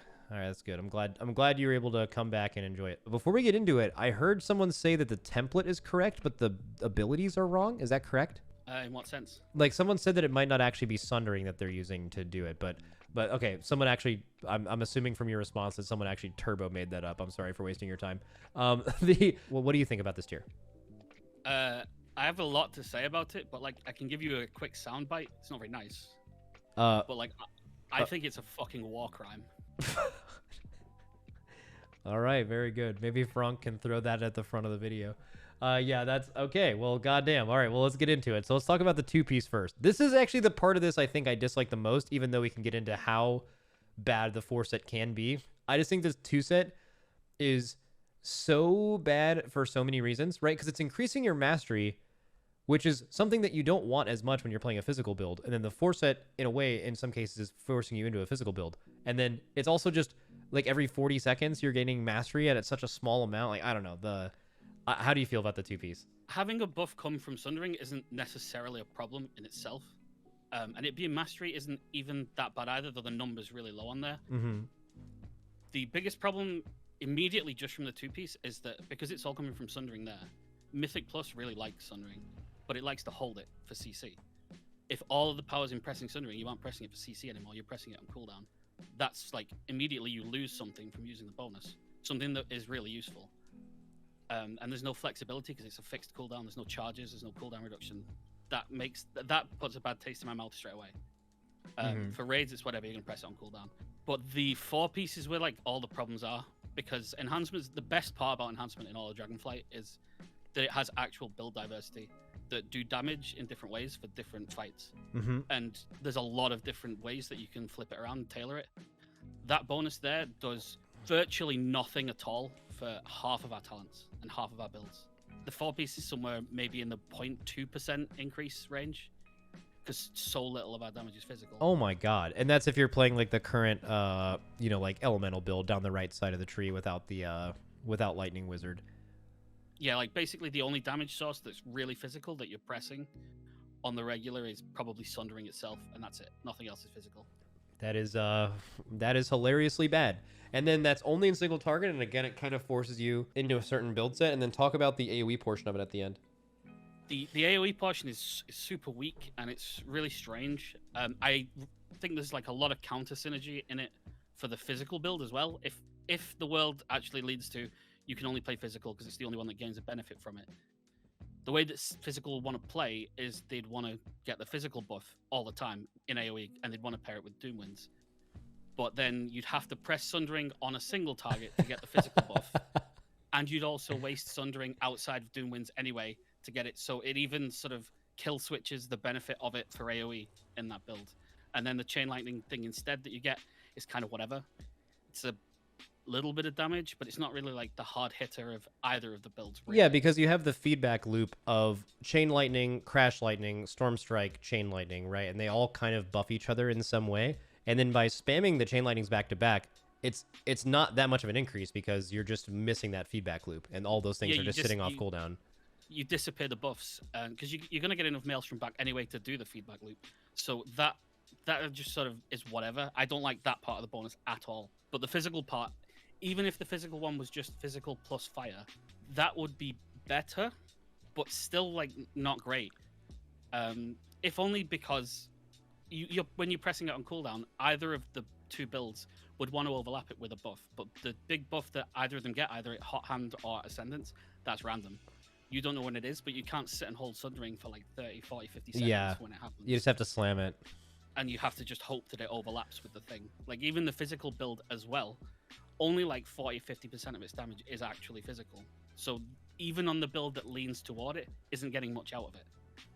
It actually feels exactly how like that current Ellie build feels like, where like basically doing good damage just means you're getting Ascendance procs in your Primordial Wave thing, right? Like that's like just all of your damage, and then this build is doing the same thing where you're just hoping your mastery window lines up with you getting Hot Hands procs. That is yeah. I think like this whole like build together, these two bonuses, the problem isn't that it's tied to Sundering. I think that like could work. I dangerously say like the Frost DK set, if it worked like that as the 4-piece instead, say it procced the free Sundering and then it gave you the buff of like the mastery boost after it procced, that would work because it gives you another way to fire off the Sundering. But all the other bonuses are it's too convoluted for basically nothing, and it sort of kill switches itself. I don't like it really, no, at all. okay. And I don't think it solves anything. I think it actively removes like gameplay styles from the spec. So it's a detriment to exist rather than like a net neutral or a benefit. Okay, so I'm guessing you want to rank this the lowest of the possible low. Could I interest you in maybe adding a new tier at the very bottom, specifically titled War Crime, and then putting Enhanced there specifically? Yeah, I buy it. That's totally fine. Okay. I think it deserves it because I think even if it was badly designed or it was numerically bad or anything like that, this takes away from current strength. It pulls builds away. Is uniquely terrible. Right now, say like Enhancement can do funnel, it can do prior damage, it can do burst. If the build can't use any of those bonuses, flat out, it just gains nothing, then you just lose the ability to do those damage profiles. Okay. Which is really bad. All right. It is there. War Crime is illegal. Is the bottom tier. All right, thank you for your time, man. Yeah, no problem. Thanks. All right, hello. What's up, man? All right, we just talked less than a week ago about Shadow, and now you were not super happy about the 10.1 rework again, especially a lot of the decisions they were making. And now you guys have a new tier set bonus. I am interested to hear, how do you feel about the, you don't have to rate it right away, just if you want to talk about the tier in general, now's the time.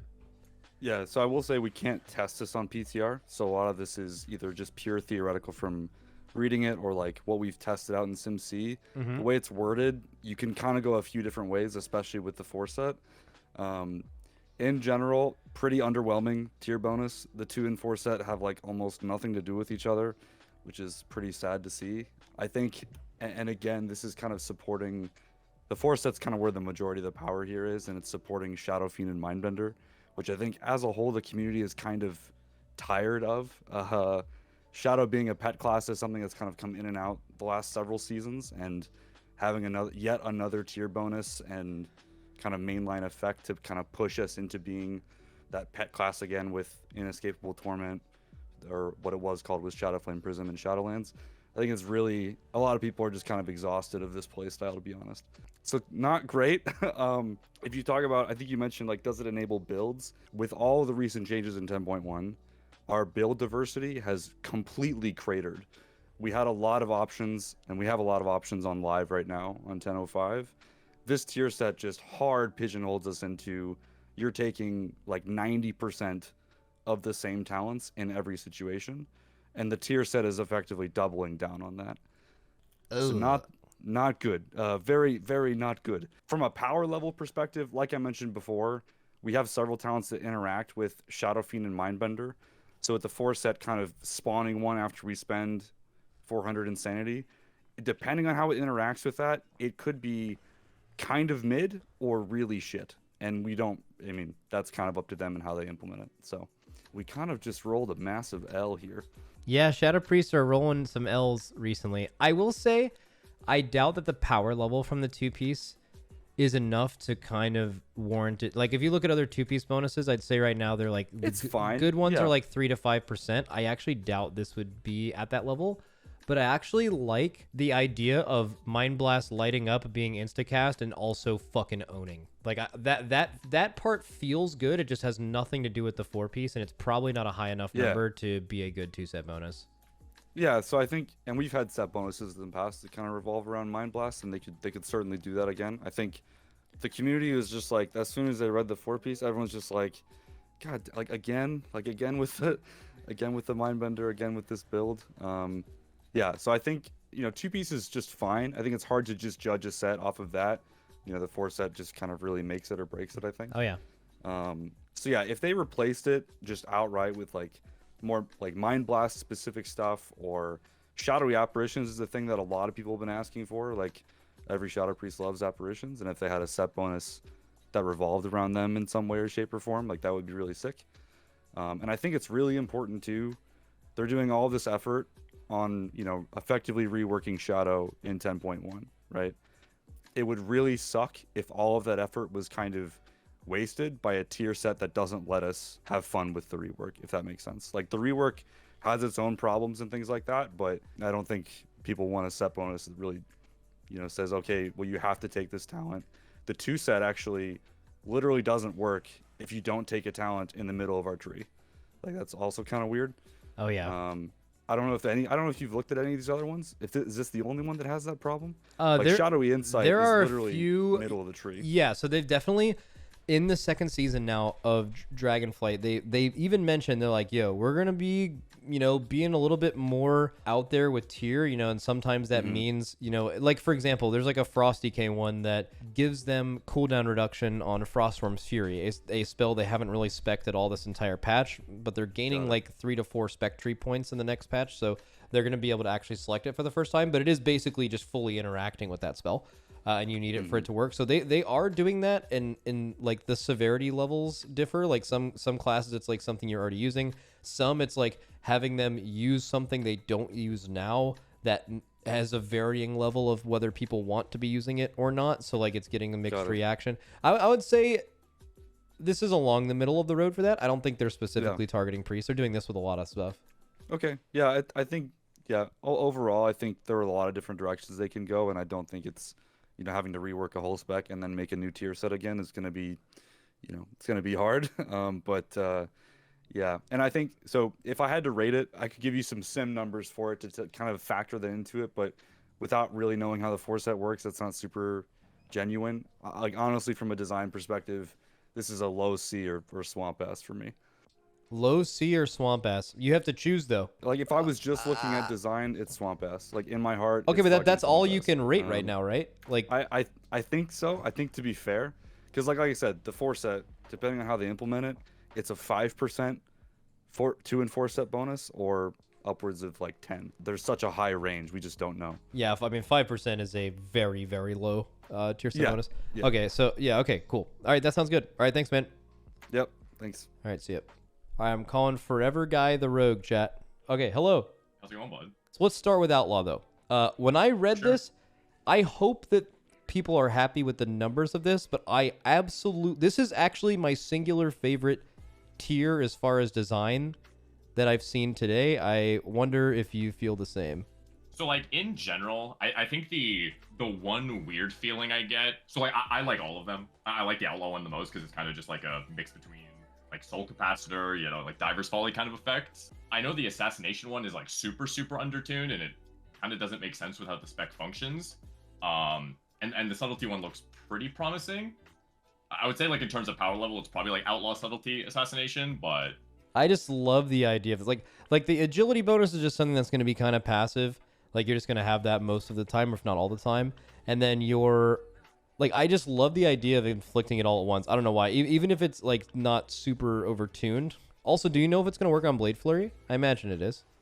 So I talked to Reels, who's like the I know Demon Reels Hunter and the he's like the Demon Hunter rogue guy, Mhm. and I asked him and then he didn't answer.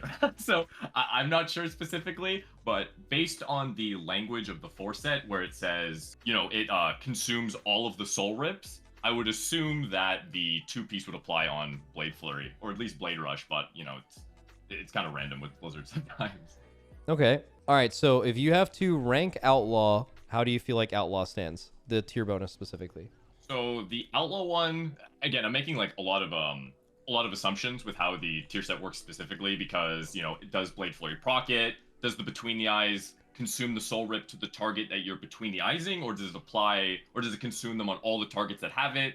There's like a few questions I have in regards to that, but it looks probably the strongest on paper. On average, you're going to be casting Between the Eyes. I think you can get it to around a 14-second cooldown. You can change your Roll the Bones priority. You can change your build a little bit. Okay. So it's basically just 7% permanently flat agility, which is, even ignoring the set bonus, is a pretty powerful effect. There's probably some weird stuff you could potentially do with like a weak aura that tracks the damage stored, and maybe there's a small min-max with Between the Eyes where it's like, oh, you only want to consume the soul rips when you've reached a certain breakpoint, if that makes sense.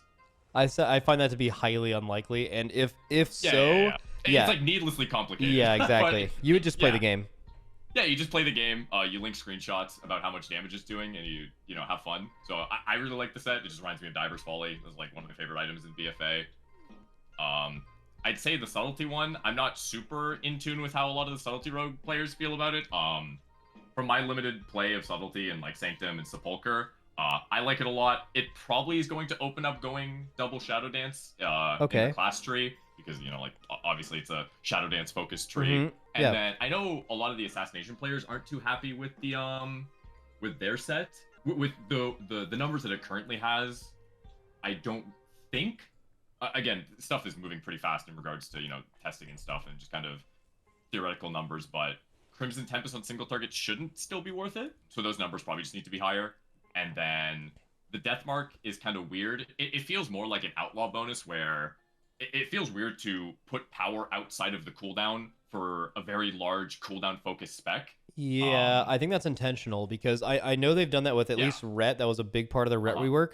For the typical classes where all their damage in 2 minutes, and like obviously Ret and Assassination are two of those historically, they have a huge hard-on right now for smoothing out that damage pattern, for sure. Yeah.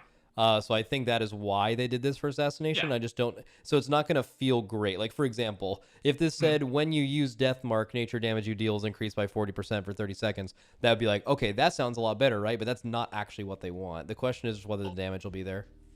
Yeah, for sure. Like obviously I understand the intentionality. I think the problem that I have with the set, at least, is that both Outlaw and Subtlety have kind of been flatlined overall. Intentionality, word check? In regards to how they like all of the rogue specs have kind of flatlined. Real word all check? Of their damage, like Subtlety, you know, like Blades is a pretty underwhelming cooldown. Symbols of Death is a short cooldown. Adrenaline Rush is a non-cooldown, and it kind of feels weird to make more. It's a real world. These rogue specs just kind of. It's a real like word. Flatline All right, dude. specs Fuck that yeah. just turn Let's go into, him. Let's go guy. Yeah, it just turns into just another flatline rogue spec that's just going to be whatever spec does the most on single target ends up being the one that you play on tier, right? Yeah, and I don't like that. I actually think Rogue has, for triple DPS specs, actually has a lot of variety. Like the way that Outlaw and Sub are both really good in AoE. Obviously, Outlaw nerf recently, but like the way they do AoE is different, and like they have different burst windows, stuff like that. And Assassination has totally different value in a raid setting. Like I feel like that's good. Yeah. You're saying that you maybe one criticism of the Assassination tier is it's kind of not really separating itself from the other specs as much as it could, given how it already is just so cooldown based. Correct. Yeah. All right, cool. So you have to rank these. Where do you think they go? I like the I probably just like an ABC. I would probably put the Outlaw one at A. I would put the Subtlety one at B, and I'd put the Assassination one at C. I think the Outlaw one's like pretty fun. It's pretty minor to the rotation. It just moves between the eyes up the rotation a little bit. The Subtlety one might change the build. It might end up not, but it kind of just depends on tuning. And then the Assassination one, I think the 2 and the 4 set just kind of need a little re-envisioning, like maybe put more of the focus on maybe Shiv rather than Deathmark, just to kind of boost up that damage maybe a little bit. But I don't play a lot of Assassination, so I wouldn't be I don't want to like give people the wrong idea on what Assassination players want. Okay, cool. All right, that is very helpful. Thank you, Guy. No problem, man. I will definitely hit you up for more rogue stuff in the future. No problem, man. All right. Love to be on. Yeah, thanks. Also, did you ditch your Raz raid to come in here? I might have. Why are so many people doing that? You're like the 4th person today where I've had people from their guild join my chat and be like, "Hey, fucking let them bring them back." All right. Anyway. Hey, listen, man. Break just ended. Okay, I just left and I said, "Figure it out." So yeah, they figured it out, and let's now fucking time go. to go back to Razagath. So Let's go. All right. See you, man. Hope you have a good All one. right, good luck, man. See ya. Calling up Kalamazi to talk about Warlock bonuses. All right. The representative for the Warlock community, the class that is coming back with a vengeance after a relatively slow start to the beginning of a season for the first time in ever. How do you feel? I'll just give you some space to talk about the tier bonuses for Warlock. Obviously, all 3 of them, you can kind of do them in any order. You can do them all 3 at once and rank them at the end. You can start in any one you want. Just kind of tell me what you think about them. Well, I mean, as far as lock tier is concerned, I think that 2 out of 3 are pretty good. As far as, we'll rank them all at the end, but as far as enjoyment, I think they're both pretty cool. 2 out of 3 are. Destro's a little rough around the edges. Interesting thing though with Warlock tier, I'm not sure how it is for other classes. Every single spec, the tier builds upon a talent you get to select. It's not like some passive ability. Affliction, let's start with Affliction. Sure. Make it easy. So, Affliction's 2-piece says Vile Taint reduces the cooldown of Vile Taint's cooldown is reduced by 5 seconds, and Singularity's cooldown is reduced by 12. Vile Taint and PS are a choice node. You take them basically all the time. So it's essentially like a passive. You take them all the time. You're not going to be missing any build, right? And they increase the damage. It's cool. Reducing the cooldown makes them line up better with our CDs for the most part. That's pretty nifty. So that's a good gameplay change. Yeah, it'll feel better for sure. Because AF has a lot of weird 1.5 minute, 2:25 minute timings and all that. The 4-piece says enemies damaged by PS, Phantom Singularity, gain Infirmity, I think is the word. I don't even know. I live in Florida. For its duration, and enemies damaged by Vile Taint gain the same thing for 10 seconds. And it increases their damage taken by 10%. So it's cool. Whenever you pop Singularity or Vile Taint, you're basically casting Malefic Rapture, which is our main damage dealer. So it just further amplifies our burst windows basically every 30-ish seconds to a minute. Okay. Which is pretty cool. There's some little tricks you can do with Singularity and Soul Swap to gain like double the duration of the effect if there's 2 stacked targets. But I think it's pretty cool. It's solid, it's fun. It'll change the gameplay a bit. It's not as exciting as like Sepulchre 2-piece, 4-piece for Destra, where you had purple infernals raining from the sky, but it's cool. Okay. I like it. Okay. Do you want to rank Affliction now and move on, or do you want to talk about the other ones first? Let's Okay. do that. So I mean, there is DDDD at the top. No spec has been put there yet at all. That's obviously it excels in all 3 areas. That is. What does that stand for? Deep Dick Dolly Dumpster. Yeah, and then yeah, and that is basically, this shit is OP as fuck. It is super powerful. It's extremely creative, and it makes our gameplay a lot better. And then the bottom is, just basically all of that going wrong plus more. I think as far as AF's concerned and rating, seeing as how there's an A tier, an S tier, and a DDDD tier, I probably put an A. I think it's pretty good. Okay. It's fun. It's not like it's incredibly exciting. It's basically the same rotation. You're just hitting buttons a bit more often, but it'll make you burstier. It makes the class flow a bit better. And it seems like it's going to be a solid damage increase. And there's some skill level play, some skill ceiling stuff, depending on the fight and stuff. I think it's pretty cool. I think A is solid. Okay. Mythic Plus it's okay. You're going to Vile Taint and then cast other spells, like other damage dealing spells during your CDs. So it's probably like a B-ish for Mythic Plus. Okay, you got to choose one rank for both combined. Oh, A. Put it in A. Okay, I'll just put it like mid A because you thought that B would be there for Mythic Plus. Okay. On to the fucking Giga Chad Demo set. Yeah. Demo's pretty spicy. Demo is going to change the rotation in a positive manner. It's going to be exciting to play with, I think, and I think it's just pretty strong. So 2-piece Demon Bolt damage increase, it doesn't really matter That's pretty much irrelevant. It's just there probably for more damage. The 2-piece. The big thing is consuming demonic cores reduces the cooldown of Grimoire Felguard by 1 second. It's a basic 2-minute cooldown, Grimoire Felguard. And our now Tyrant's it's a minute. And now it's or- yeah. Yeah, our Tyrant's a minute or a minute and a half if you take Reign of Tyranny, which is like old demonic consumption. Oh, it's turbo going to be a minute and a half now. You're just going to line these Yeah. up, right? Yeah, it reduces it to roughly... It reduces it by like 25 seconds per 2 minutes, but you cast Grimoire before Tyrant. So it's going to line up every time, which is very cool. It's a big power boost to Tyrant with Reign of Tyranny. It's good. So that's already solid for the 2-piece. And the 4-piece just buffs Grimoire's damage by 40%, which is also going to be out with Tyrant, which is a further damage amp. And then it empowers all your active demons by 20%, which is bigger than Tyrant. Tyrant only empowers by 15%. And I would assume those stack. So you're going to have essentially a 35% damage amp out to all your demons, plus a huge Grimoire, and they all line up every minute and a half with Reign of Tyranny. So like every minute and a half, you're going to have this really strong single target stack cleave burst profile. It's a lot of fun. It's going to make the spec feel good. It's going to flow better. It's solid in damage. It's universally applicable. GFG, Grimoire Felguard is a talent though, but it's taken basically everywhere. So if you don't take that talent, your 2-piece and 4-piece are basically dead. But I mean, you play it basically everywhere. Okay. So what I'm hearing is this bonus is extremely powerful. It is making your gameplay feel better by lining things up better. It's making you play a different talent, potentially in Reign of Tyranny, than you played in this patch. And all of that, while there is one other effect, it's mixed between the fact that the 4-set is this good for you and your tier is this good, and also that DK's tier is bad and they're losing Puzzle Box, to where this set also has like a weird interaction of like you have to mention that this also means that Warlocks are probably getting PI back as well. So I don't know. There's a really fucking good chance, I think. The thing is, your Tyrant's a minute and a half. That's I the know. thing. Okay, do you know what was the best PI this entire X pack so far? Was PI? Well, that's not actually true because Unholy wasn't as good at the beginning. But as soon as Unholy got buffed, the best PI was actually not using it on the 2-minute marker and holding it for 3 minutes. And that exact same thing would happen now with every other use of Warlock CDs. So It's a lot of fun. Like, I'm mostly excited about how it'll make the spec flow. You'll have that big Tyrant damage back every minute and a half. You're not holding CDs with this weird awkward timing of a minute and a half, 45, 2 minutes. It's powerful. The numbers might change. Like, it's powerful. But I'm just really excited about how fun it'll make the spec feel again. Because Demo's been sort of for all of 10.0. yeah. So Okay, so you do have to pick a rating for it. I'd probably put it S tier at this point. But I mean, it's tentative and it depends on how things go. Putting it S tier because it's just, I think it's really fun to play with. The power level is sort of there. But once again, Demo's way behind in tuning. So currently, I still expect AF to be the best spec in single target, even with how strong that looks. Interesting. But okay. It's a lot of fun. Now let's get into the weeds. Let's talk about the Destro tier.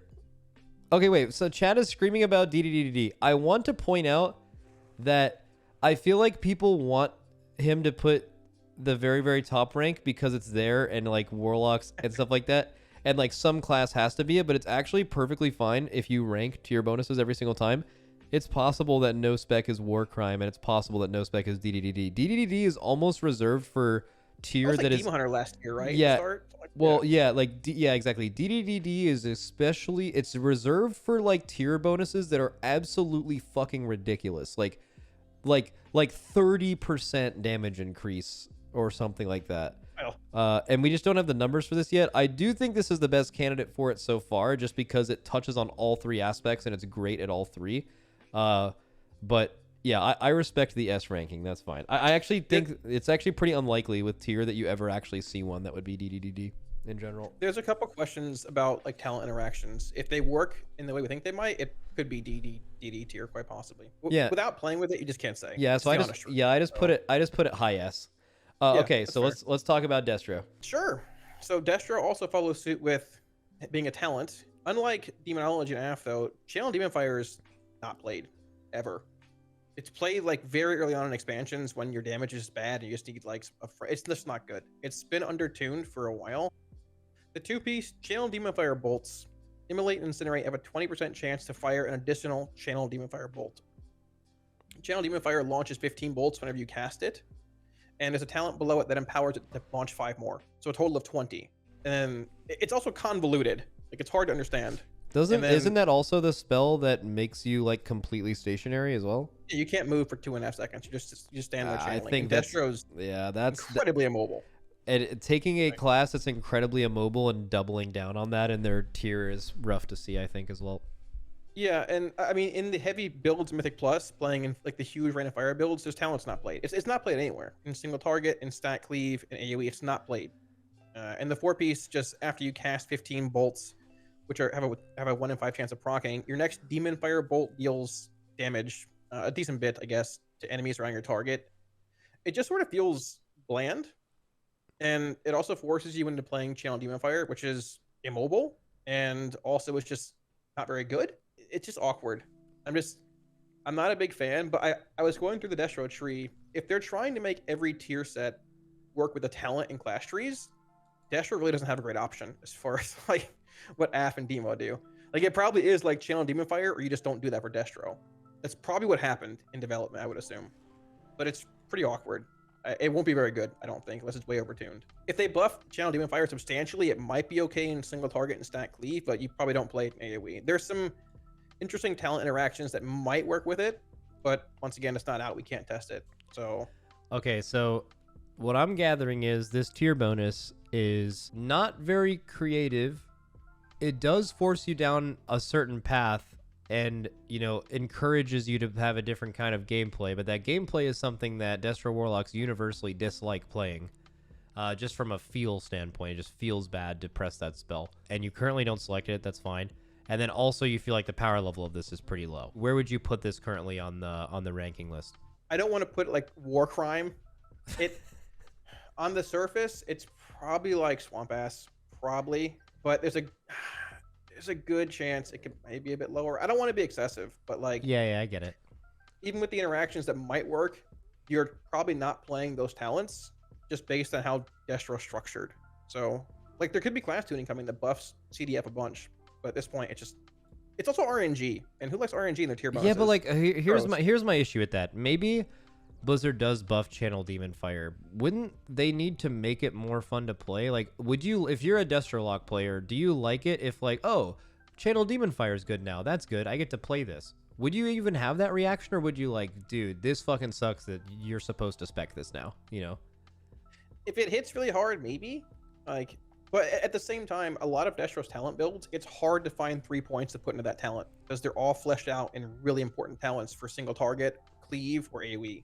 If you're pulling 3 points to put into that, it's just like, okay, we're limiting our AoE or our single target or whatever, playing a subpar ability to build around a 2-piece, 4-piece. If you don't play that ability in your 2-piece, 4-piece, you just have no tier set, basically. So it's just really awkward. And we're incredibly immobile, too. I think a lot of people in chat have a good take where what would be really cool about this tier bonus is also make it say somewhere that Channel Demon Fire can be cast while moving, and then that makes it so not only is it's not doubling down on the turret thing, but you can use this as a spell to actually reposition, which would make Destro at least feel a lot more playable. That is a good option, and I'm not against that. I think it's a band-aid solution though, because Destro just can't move. And like couldn't it be a permanent solution by just baking it into the spell in general? Like you could just have the channel. Channel. I've been calling for that since Battle for Azeroth. I mean, literally, that'd be great. But Destro's very immobile, and this bonus doesn't help that at all. There's a handful of ways to address that, but I just don't see it being very exciting. I think that if they're going to redesign it, they probably just need to put aside we're looking at making a talent part of your 2-piece, 4-piece for Destro and just like make a buff Chaos Bolt or something. It's just really hard to tune around Destro's tree like that. Why is Frank mad? What do you mean? He's very anti-Warlock. He doesn't trust you all. I talk to him every day. He plays Warlock. What do you mean? He doesn't trust you all one bit. Wait, or he's being insanely fake. Wait, you talk to him every day about Warlock? Yeah. Okay, Frank's kind of being fake then. That's high key fake. That's high key fake. He's in the chat fucking shitting on Warlocks and shit. That's crazy. You're playing both sides. That is crazy. All right, thanks for the conversation, man. No problem, dude. Have a good one. All right, see ya. Hello. That was fast. Have you been full maining Devestation Evoker this whole expansion? Max, I'm still playing Dragon. How's it going? Yeah, that's good. It is going great. You did. I guess people who mained Dragon from the beginning and are still playing it now, I feel like have had the best like feeling, because like You started out and the class was super missing a lot of stuff, and then now it's insanely good. Tell me how you feel about Devastation's tier right now. All right, so and I really don't want to get into the 10.1 stuff too much, but have you talked to Chad about sort of some of the changes and? Oh, everything you I mentioned pay are- attention to Devastation a lot. Yeah, they don't want you to clip your shit anymore. They're reducing the overall duration of your Dragon Rage buff, mostly by removing the clipping and encouraging you to be fully channeling during that time. And then this tier set is also kind of doubling down on that, where during your biggest damage bonuses in your Dragon Rage, you would be crazy to clip Disintegrate because it's just going to be fucking owning so hard, right? So, yeah, no, I'm very caught up on Devastation in general. Awesome. So yeah, and we did a whole podcast, so we put out our thoughts on the 10.1 stuff. There are pretty big single target nerfs there, so I'll separate that from this. But just to be clear, you know, that's sort of a different thing. This set, I mean, I like it. So the power is there for sure. There's no question here in terms of like power level, both on single target and AoE. You're gonna get good value out of this. It's, you know, about 4 to 5% on the 2-piece, and let's say 12 to 13 on the 4-piece with early estimates. We can't test this thing on the PTR yet, but once we can, you know, we'll be able to just confirm that it works the way that we think, and it'll be there, right? In terms of, you know, how exciting this thing is in terms of, you know, gameplay or creativity, it's a pretty standard Ignite effect. So, I mean, you know, sure. Nothing too crazy, but nothing, you know, too out there either. And frankly, in terms of gameplay, it doesn't really change gameplay too much. At most, maybe we might stagger our empowers a little bit more than we do on live right now, just to really make use of that damage amp effect. But strictly speaking, the gameplay will be similar. And then in terms of sort of build diversity, again, it doesn't really require any specific nodes or anything like that. We're going to be pushing sort of the same buttons that we kind of are. I'll highlight one little creative thing is that by making this sort of an ignite effect, a dot effect, this doesn't make the aggro issue worse than it is already. Oh, good point. So that isn't like, I want to be clear, they probably still need to address sort of the burst AoE aggro thing in general. That's still not great. But this doesn't make it worse, at least. At least you have someone to join your crusade, because I'm pretty sure if anyone is happening to play Frosty K in 10.1, they're going to be pressing Breath, which is 25% more powerful than it is right now, actually playing Frostworm's Fury, and their tier bonus is going to send down a 100% value Frostworm's Fury at the same time that they're actually pressing it. And yeah, all of the threat issues that have existed for Frost in the past and for any class, you definitely have another class with you on the crusade of they're for sure going to be getting meleeed and something will have to be changed. So I love that. Yeah. So we'll see how that goes. Unless you have any other questions or thoughts. My only thought on the set bonus is I think it also encourages you to play a little bit around the new talent you guys are getting next patch, right? The one that is on a destruction thing. Yep, the choice node with Snapfire, which I think like the whole Raging Inferno. Yeah, Raging Inferno. Where like now, okay, I'm actually fucking pull it up. Go for it. Well, I was gonna pull it up, but it's just basically it's just a choice node with Snapfire that makes it so when mobs are inside of your Firestorm, which is also much larger, it just Pyre does 25% increased damage. I think that's kind of, I don't know if you guys have fucked around and like looked at numbers for that, but I feel like that also is going to feel way better with this tier bonus. Like that just seems like it's kind of doubling down on the same thing, and that could feel good in AoE. Yeah, I definitely think this sort of encourages a little bit more resource pooling than we do right now on live. Right now on live, it's pretty easy to just send resources and we don't really care. Here we might, want to sort of set up for burst windows where, we throw down our Firestorm, go in and just send resources. And then again, maybe we might want to stagger our empowers a little bit more and save up resources for that next empower to sort of, really make use of these damage amp windows. Yeah. Okay. But yeah, so minor, minor consideration. And just another thing with going to this tier, I think you also have to keep in mind about the tier you're losing. How is Devastation going to feel losing the current tier bonus? The current tier was pretty bland in terms of actual sort of. It wasn't very creative. The 4-piece did sort of randomly give you lust sometimes, right? So that was kind of a feels good. Whenever you feel like you're going faster, that's great. But it didn't proc very often, so it's not something necessarily that you had happening all the time. It was just kind of every once in a while you'd be like, oh hey, there's that lust proc. Let's go. I'm sending it now, right? Mm-hmm. But just kind of on average pretty passive damage output. And then the other effects were basically just again a little bit more crit when you push in power. So nothing too substantial. I'll be honest, personally, I don't think the tier 29, like losing the tier 29 is a major loss in terms of gameplay, really. It's all right, cool. Pretty bare bones there. All right, so with both Mythic Plus and Raid in mind, where do you think that lands? Okay, I think the power is there. for sure. On power, I would definitely put it in A, both in raid and M+. It's pretty clear that this thing scales really well with single and multi.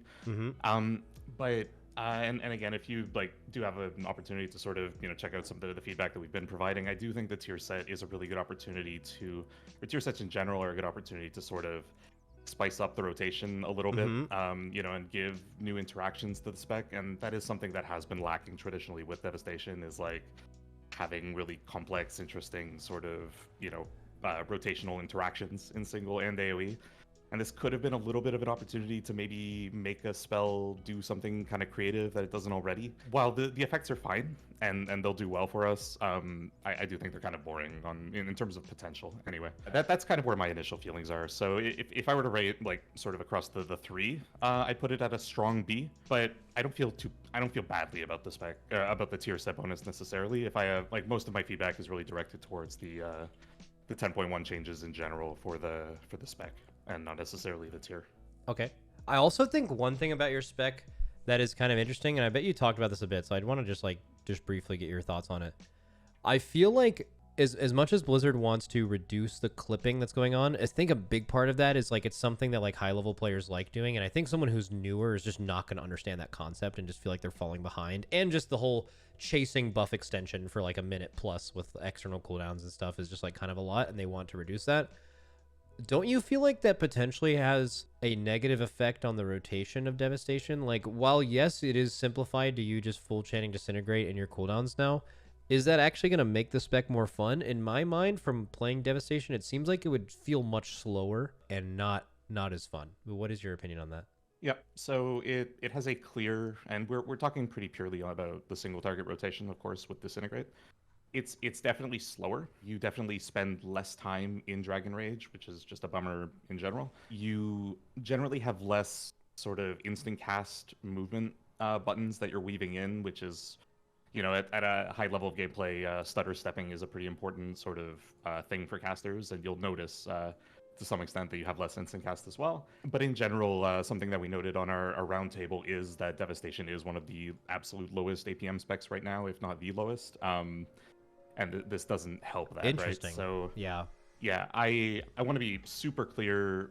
Clipping Disintegrate on the tick immediately following the global cooldown is not something that's intuitive for the average player to understand, and mainly why we're doing that. Yeah.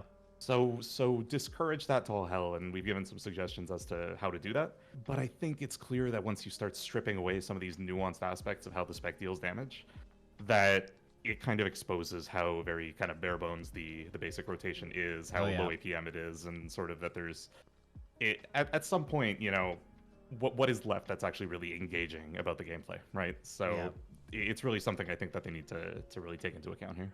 Okay. And then did you I forget, did you actually give this a letter ranking? I would put this thing in B as maybe a high B, let's say. Again, Sure. The power's there, but I would hope that they'd give it a little more creativity, given that the spec kind of needs it right Yeah, now, sure. So a power, and then gets reduction for creativity. All right, thank you so much. That is all I need. Hope to. No problem. I'd like to talk with some evokers, I think, before 10.1, because I just to give some. In fact, maybe even that doesn't even have to happen with me. I did see you tweeted, or someone tweeted a round table with evokers, and I think that should probably be shared around if you feel like a lot of those things were shown there. Yeah, we did a big round table on Monday night, and it's about 2 hours long. The best link for it is probably Preheat's YouTube VOD. He brings up some charts and things during the round table, which are helpful. So definitely, if you're looking for sort of our initial feedback around the 10.1 changes, that's a great sort of resource to see sort of how we're feeling about things. And if there are substantial changes sort of between now and when 10.1 goes live, I would say definitely we can, I'd love to sort of have another follow-up discussion afterwards. Sure. Hell yeah. All right. Thanks, man. No problem. All right, have a good one. All right. I'm calling fired up.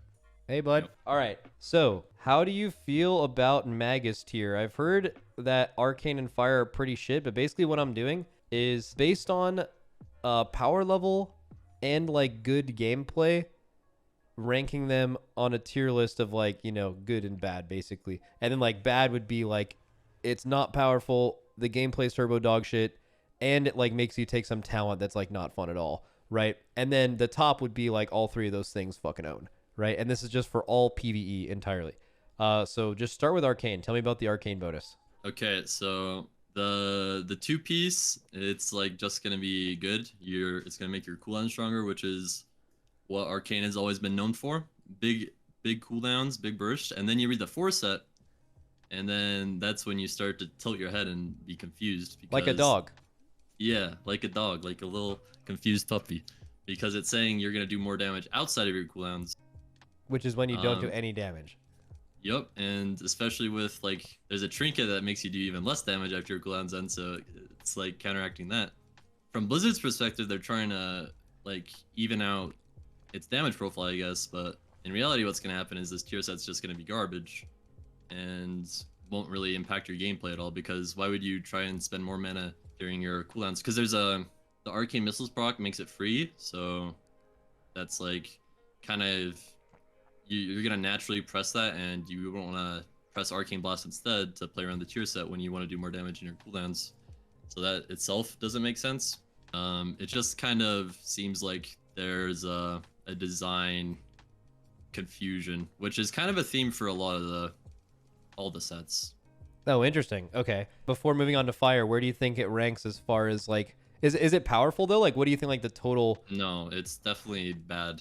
Okay, so low power dogshit design. This is looking near the absolute bottom. Basically, you just have to decide between whether it's C tier swamp ass or a war crime. I'd say probably swamp ass, because fire. We need room for fire for a war crime. Oh shit. Okay. Yeah. Okay, tell me about Fire then. Okay. At first, when you read Fire, you're probably like, oh, what is this guy talking about? He must have no hair. This doesn't seem that bad. So the Phoenix Flames applies Charred Embers to all enemies it damages, increasing their damage taken by 6% for 10 seconds. That doesn't sound too bad, but okay, so here's the thing. Where I think they're coming with the tier set is currently you don't really press Phoenix Flames that much at all. So I think they're trying to make you press it more. But the reason you don't press Phoenix Flames is they put a talent into the game that makes it so when you use the button, you have less stats. So how the talent reads is for every charge of Phoenix Flames that you have not used, you have more mastery. So using it is just actively bad. It doesn't make it. Wait, what's the talent called? I think From the Ashes.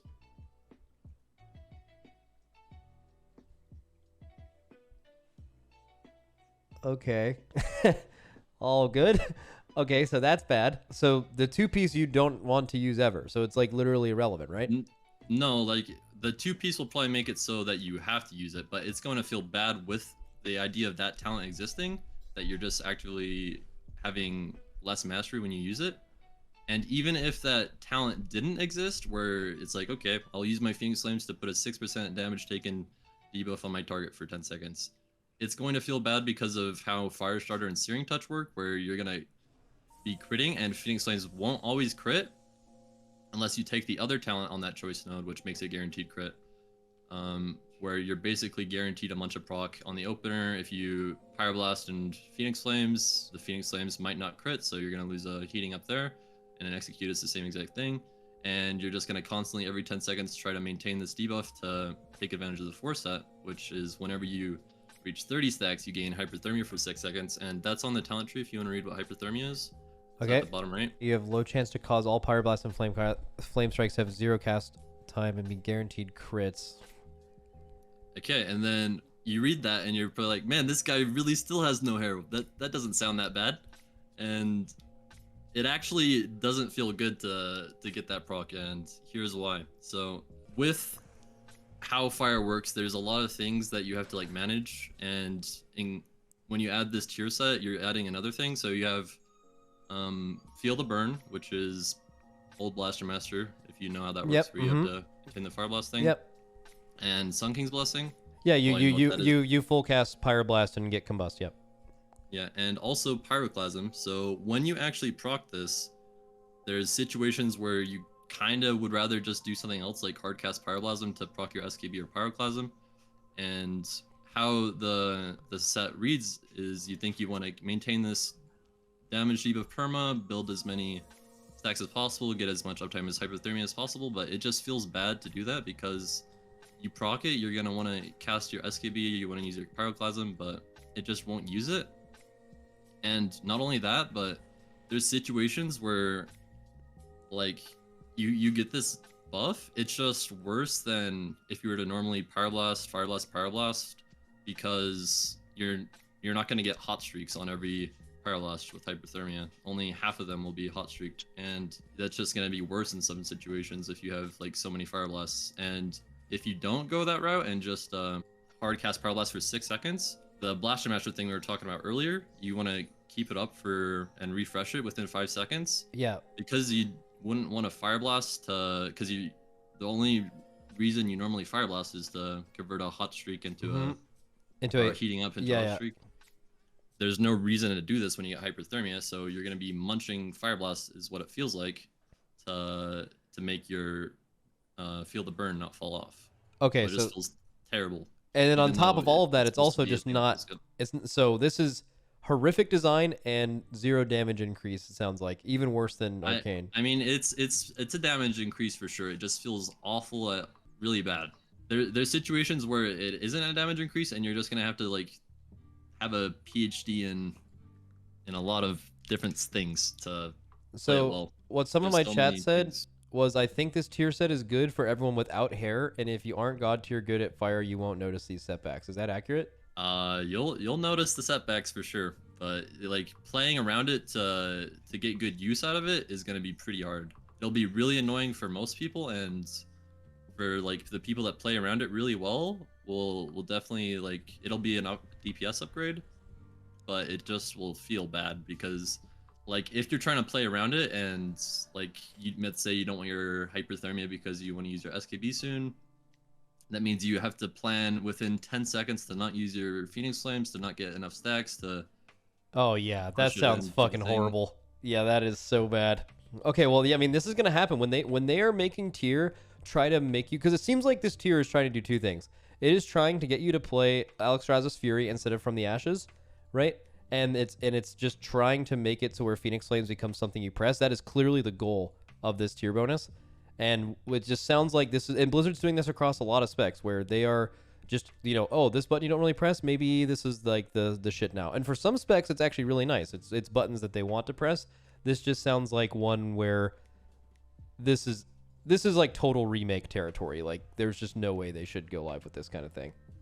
Yeah, like the main problem is just Phoenix Flames and Hyperthermia in themselves don't feel that great. So if they felt better to get, it would fix a lot of their problems.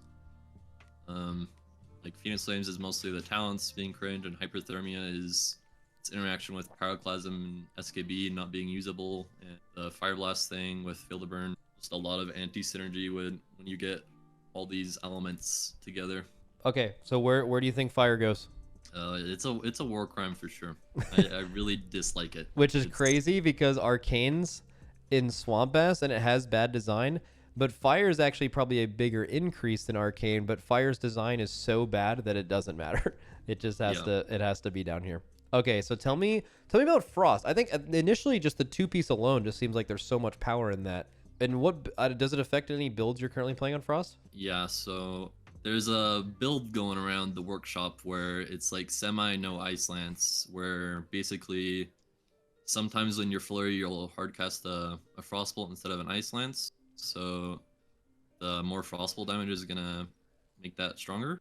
And the force set is, I think, maybe their idea of trying to counteract that, which I actually like, where maybe casting Ice Lance is always going to be better than hard casting a Frostbolt and Flurry because of the chance to trigger Brain Freeze, because the main reason you are Frostbolting in the Flurry is to try and proc more Brain Freezes.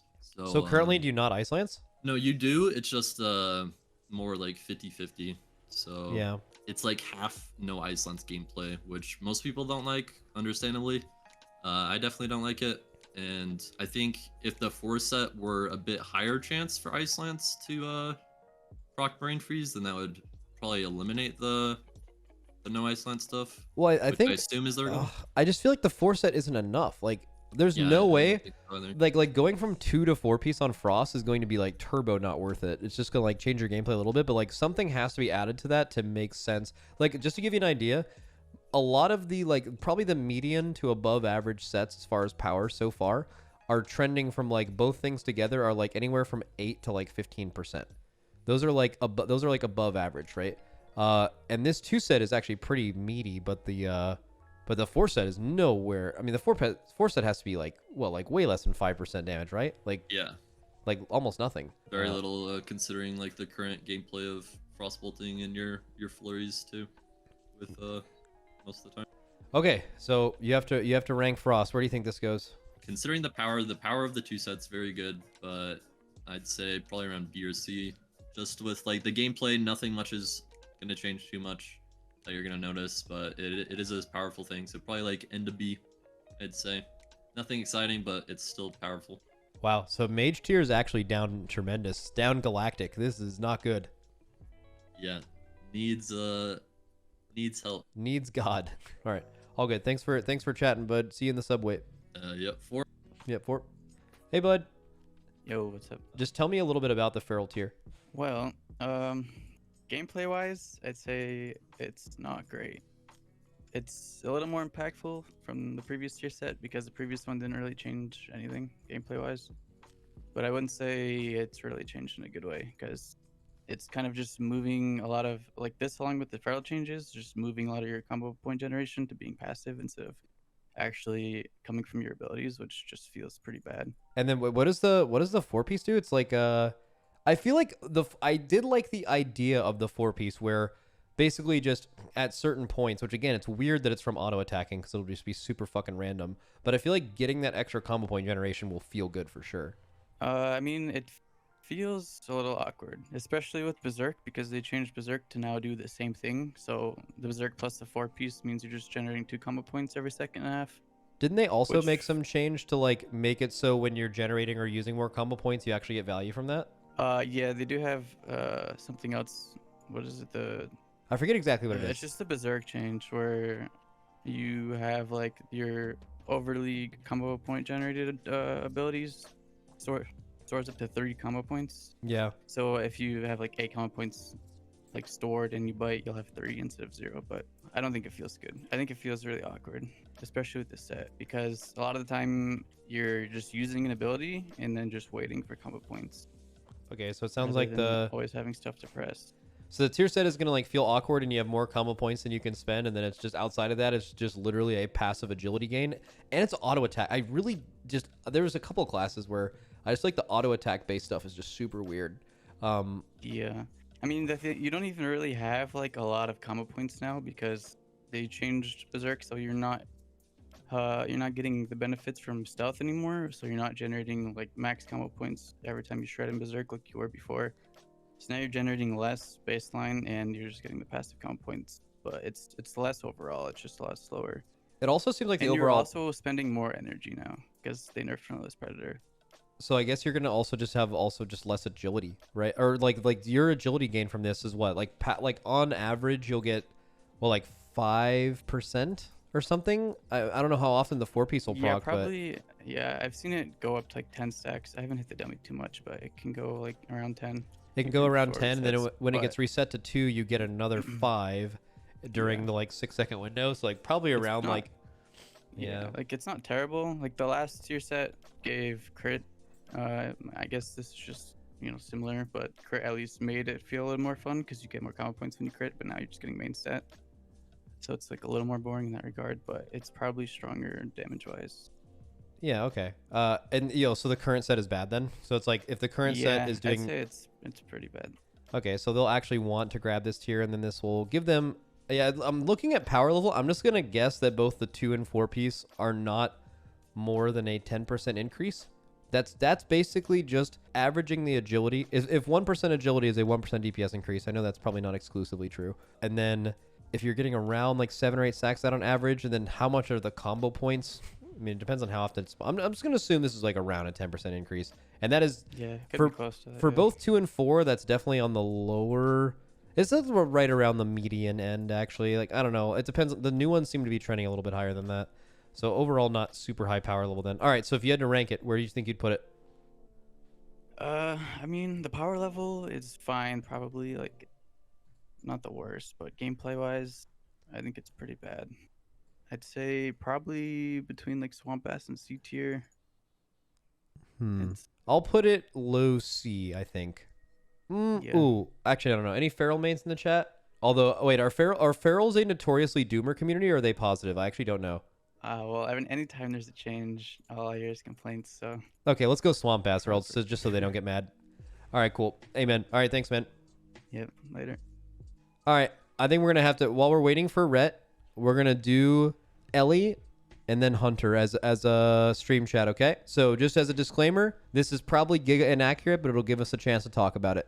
Let's start with Elemental Shaman, just because it's late. All right, Elemental Shaman, 2-piece. You gain Stormkeeper every 40 seconds, but not even 40 seconds in combat. You gain it every 40 seconds, which means when you're getting ready to pull the boss after combat, you're going to go into the pull with a Stormkeeper already just on your character, okay?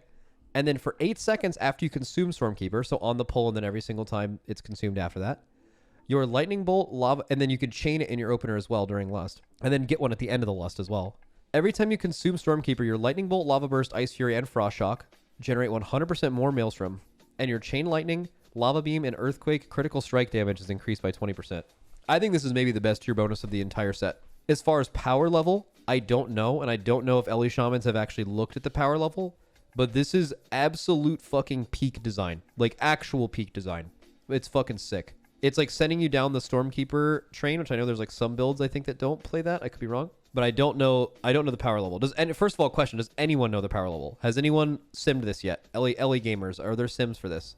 No sims yet. Okay. So, I want to point out that we are going to disregard the number portion of this. We're going to speak purely design. I think this shit is goated. But DDDD is a lot, and this is purely the tier piece. So, I want chat. We're going to do a quick poll. Quick poll for Ellie. This is chat voted, and chat's never wrong, so do not question this. The vote is out. Since we're only voting on design, if you vote this as S, you're basically saying this is super good, but I bet there's a tier bonus out there that could be considerably better, which is probably a good take. It's also just hard to put Ellie in S when like Demo and Guardian aren't there. The Ellie Discord is full doomer on tier set. Really? Dude, I love this. I love the idea of this. Looks like chat has landed Ellie Shaman purely design and not numbers as S. So important to mention again for the 100th time, we are not talking about the power level, and also chat voted it, which does mean it's exactly right. Hello. So I want to ask you about ret tier. I know you were watching my stream a little bit earlier, so I'm assuming you know the parameters. What do you have to say about the rep bonuses? I mean, they're a little bit boring. We don't really, our tier set this tier also isn't necessarily anything great. It's just a flat damage increase.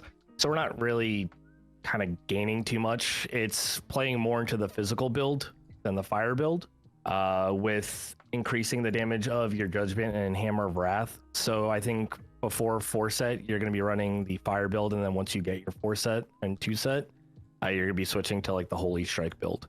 So it's going to give a little bit of like variety in what we can play leading up to it. Yeah. But because you're going to be playing Adjudication, which gives you 5% crit strike damage, which plays really well into the 2 set, giving your Hammer and Judgment 20% increased critical strike damage.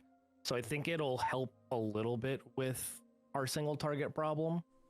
Because even in our rework, they buffed our AoE, but kind of left our single target where it was, which was not great to begin with. Yeah.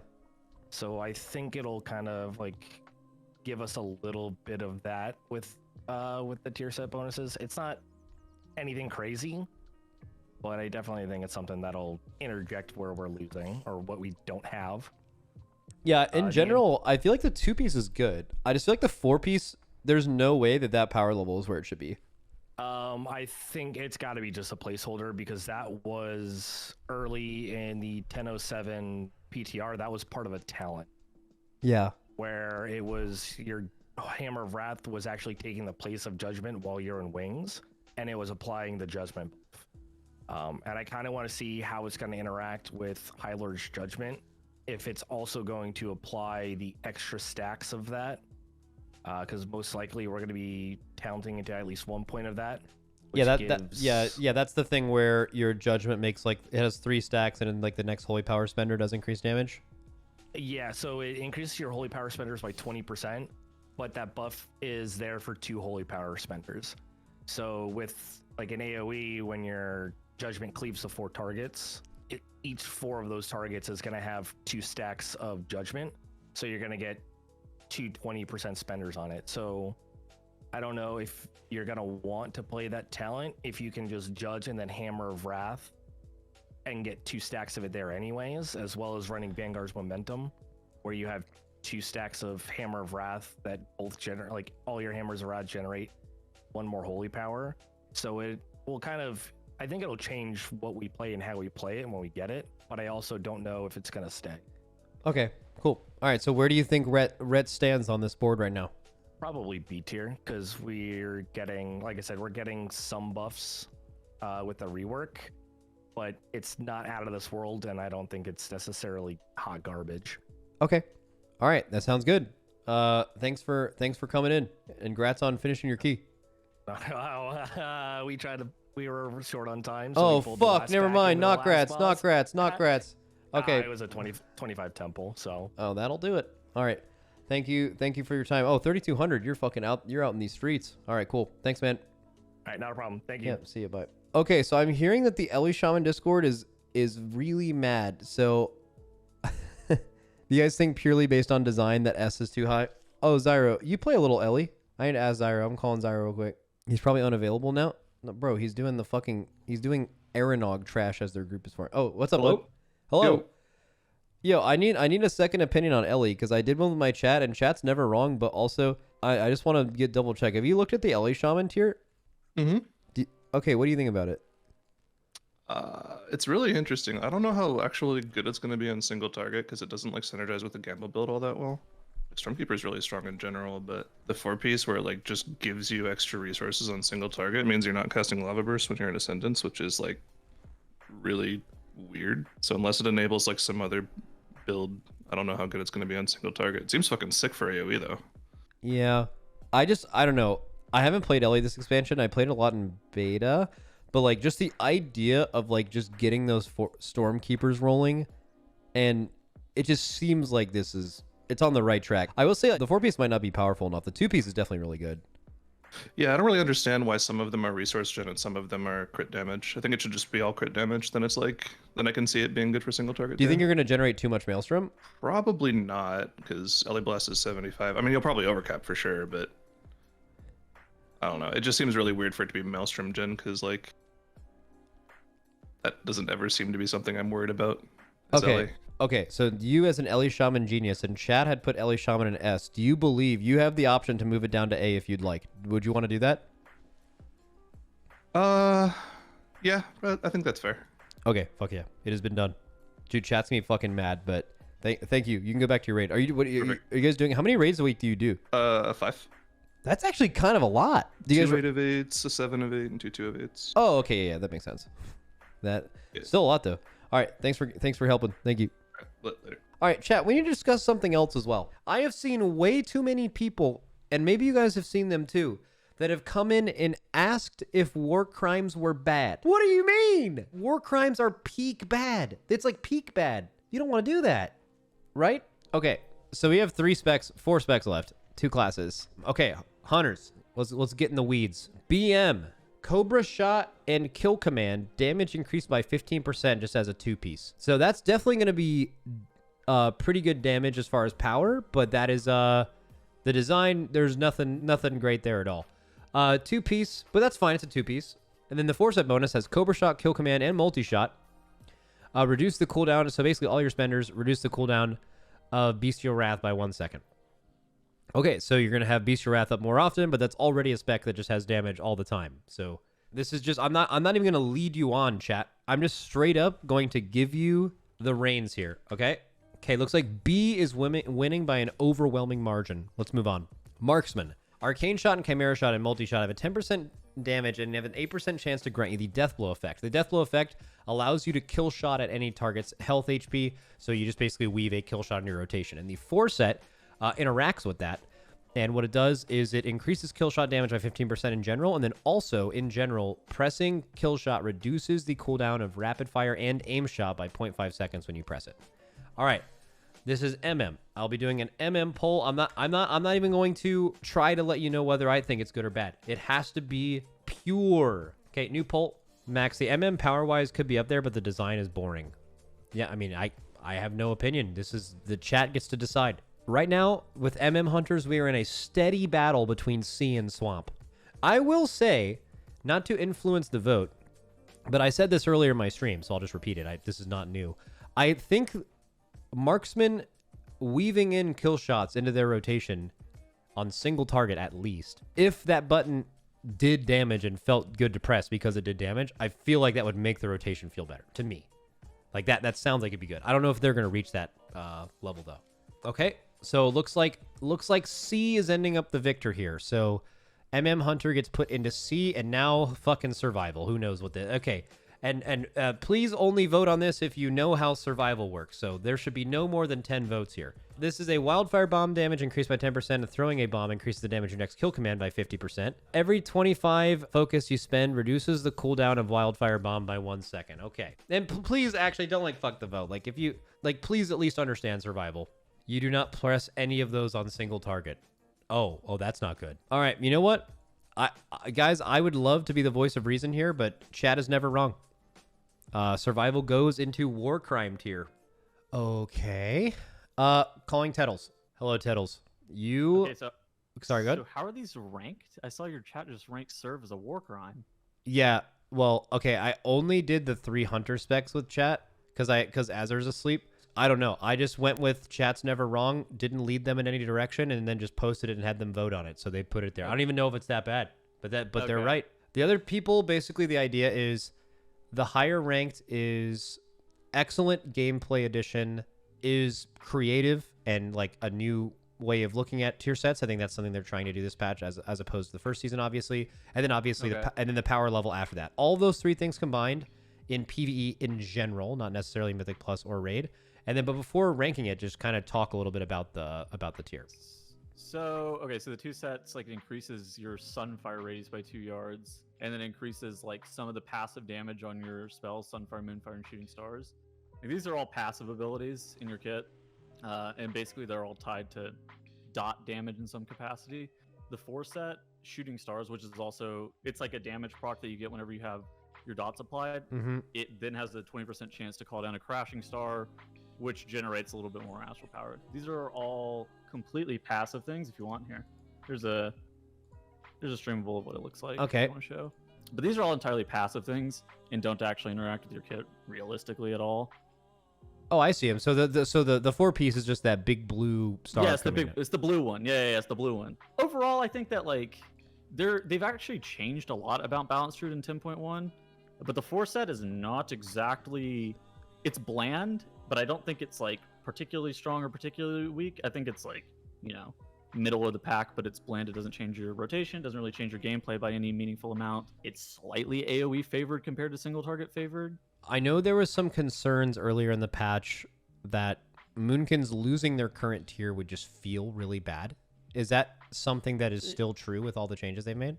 Not exactly. So there were some numbers that were ran, and the general astral power generation is going to be similar in 10.1 as it was this tier, not counting for the 4 set. Okay. So I think overall the quality of life on the spec should feel mostly about the same. I think the spec is actually in a really good state, and it's actually quite fun in its current iteration. I don't think this tier set's like anything to write home about. It's like 100% pass. yeah, it's not, definitely. Well, I guess slightly. I guess Sunfire's easier to spread or whatever, but that's like super minor. Okay. Okay. It changes like maybe the talents you run a little bit, but it's not by like enough to get super excited about. Okay, so what do you think then? If you had to pick. I think I'd probably lean towards C, either B or C, because it's not god awful. It's too passive and bland to be anything that's like swamp ass or war crime. So I'm thinking it's either like B or C. Okay. You think maybe like low B, high C? Which one? That's kind of what I'm thinking. I'm thinking like low B or high C. Okay, I'll put a low B. I'll put a low B, or just because people will be like, "Oh, Moonkins again." So if you put it in C, I feel like B is at least a little. It's a fine tier set. I think that with the changes in 10.1, it's going to make Moonkin feel more or less fine. And like this tier set, while it's not great, we were concerned about the removal of the 4 set making the spec feel worse, and they kind of compromised and met us in the middle and made it feel better, but made the tier set less powerful. But it's fine. Okay, I guess that works. All right, thank you for your time. That actually is the end. We are finally fucking done with this. Thank you. Later, dude. Yep, see you, man. Enjoy it. We were finally fucking done. That took forever, but was very interesting. Super fun the whole way through.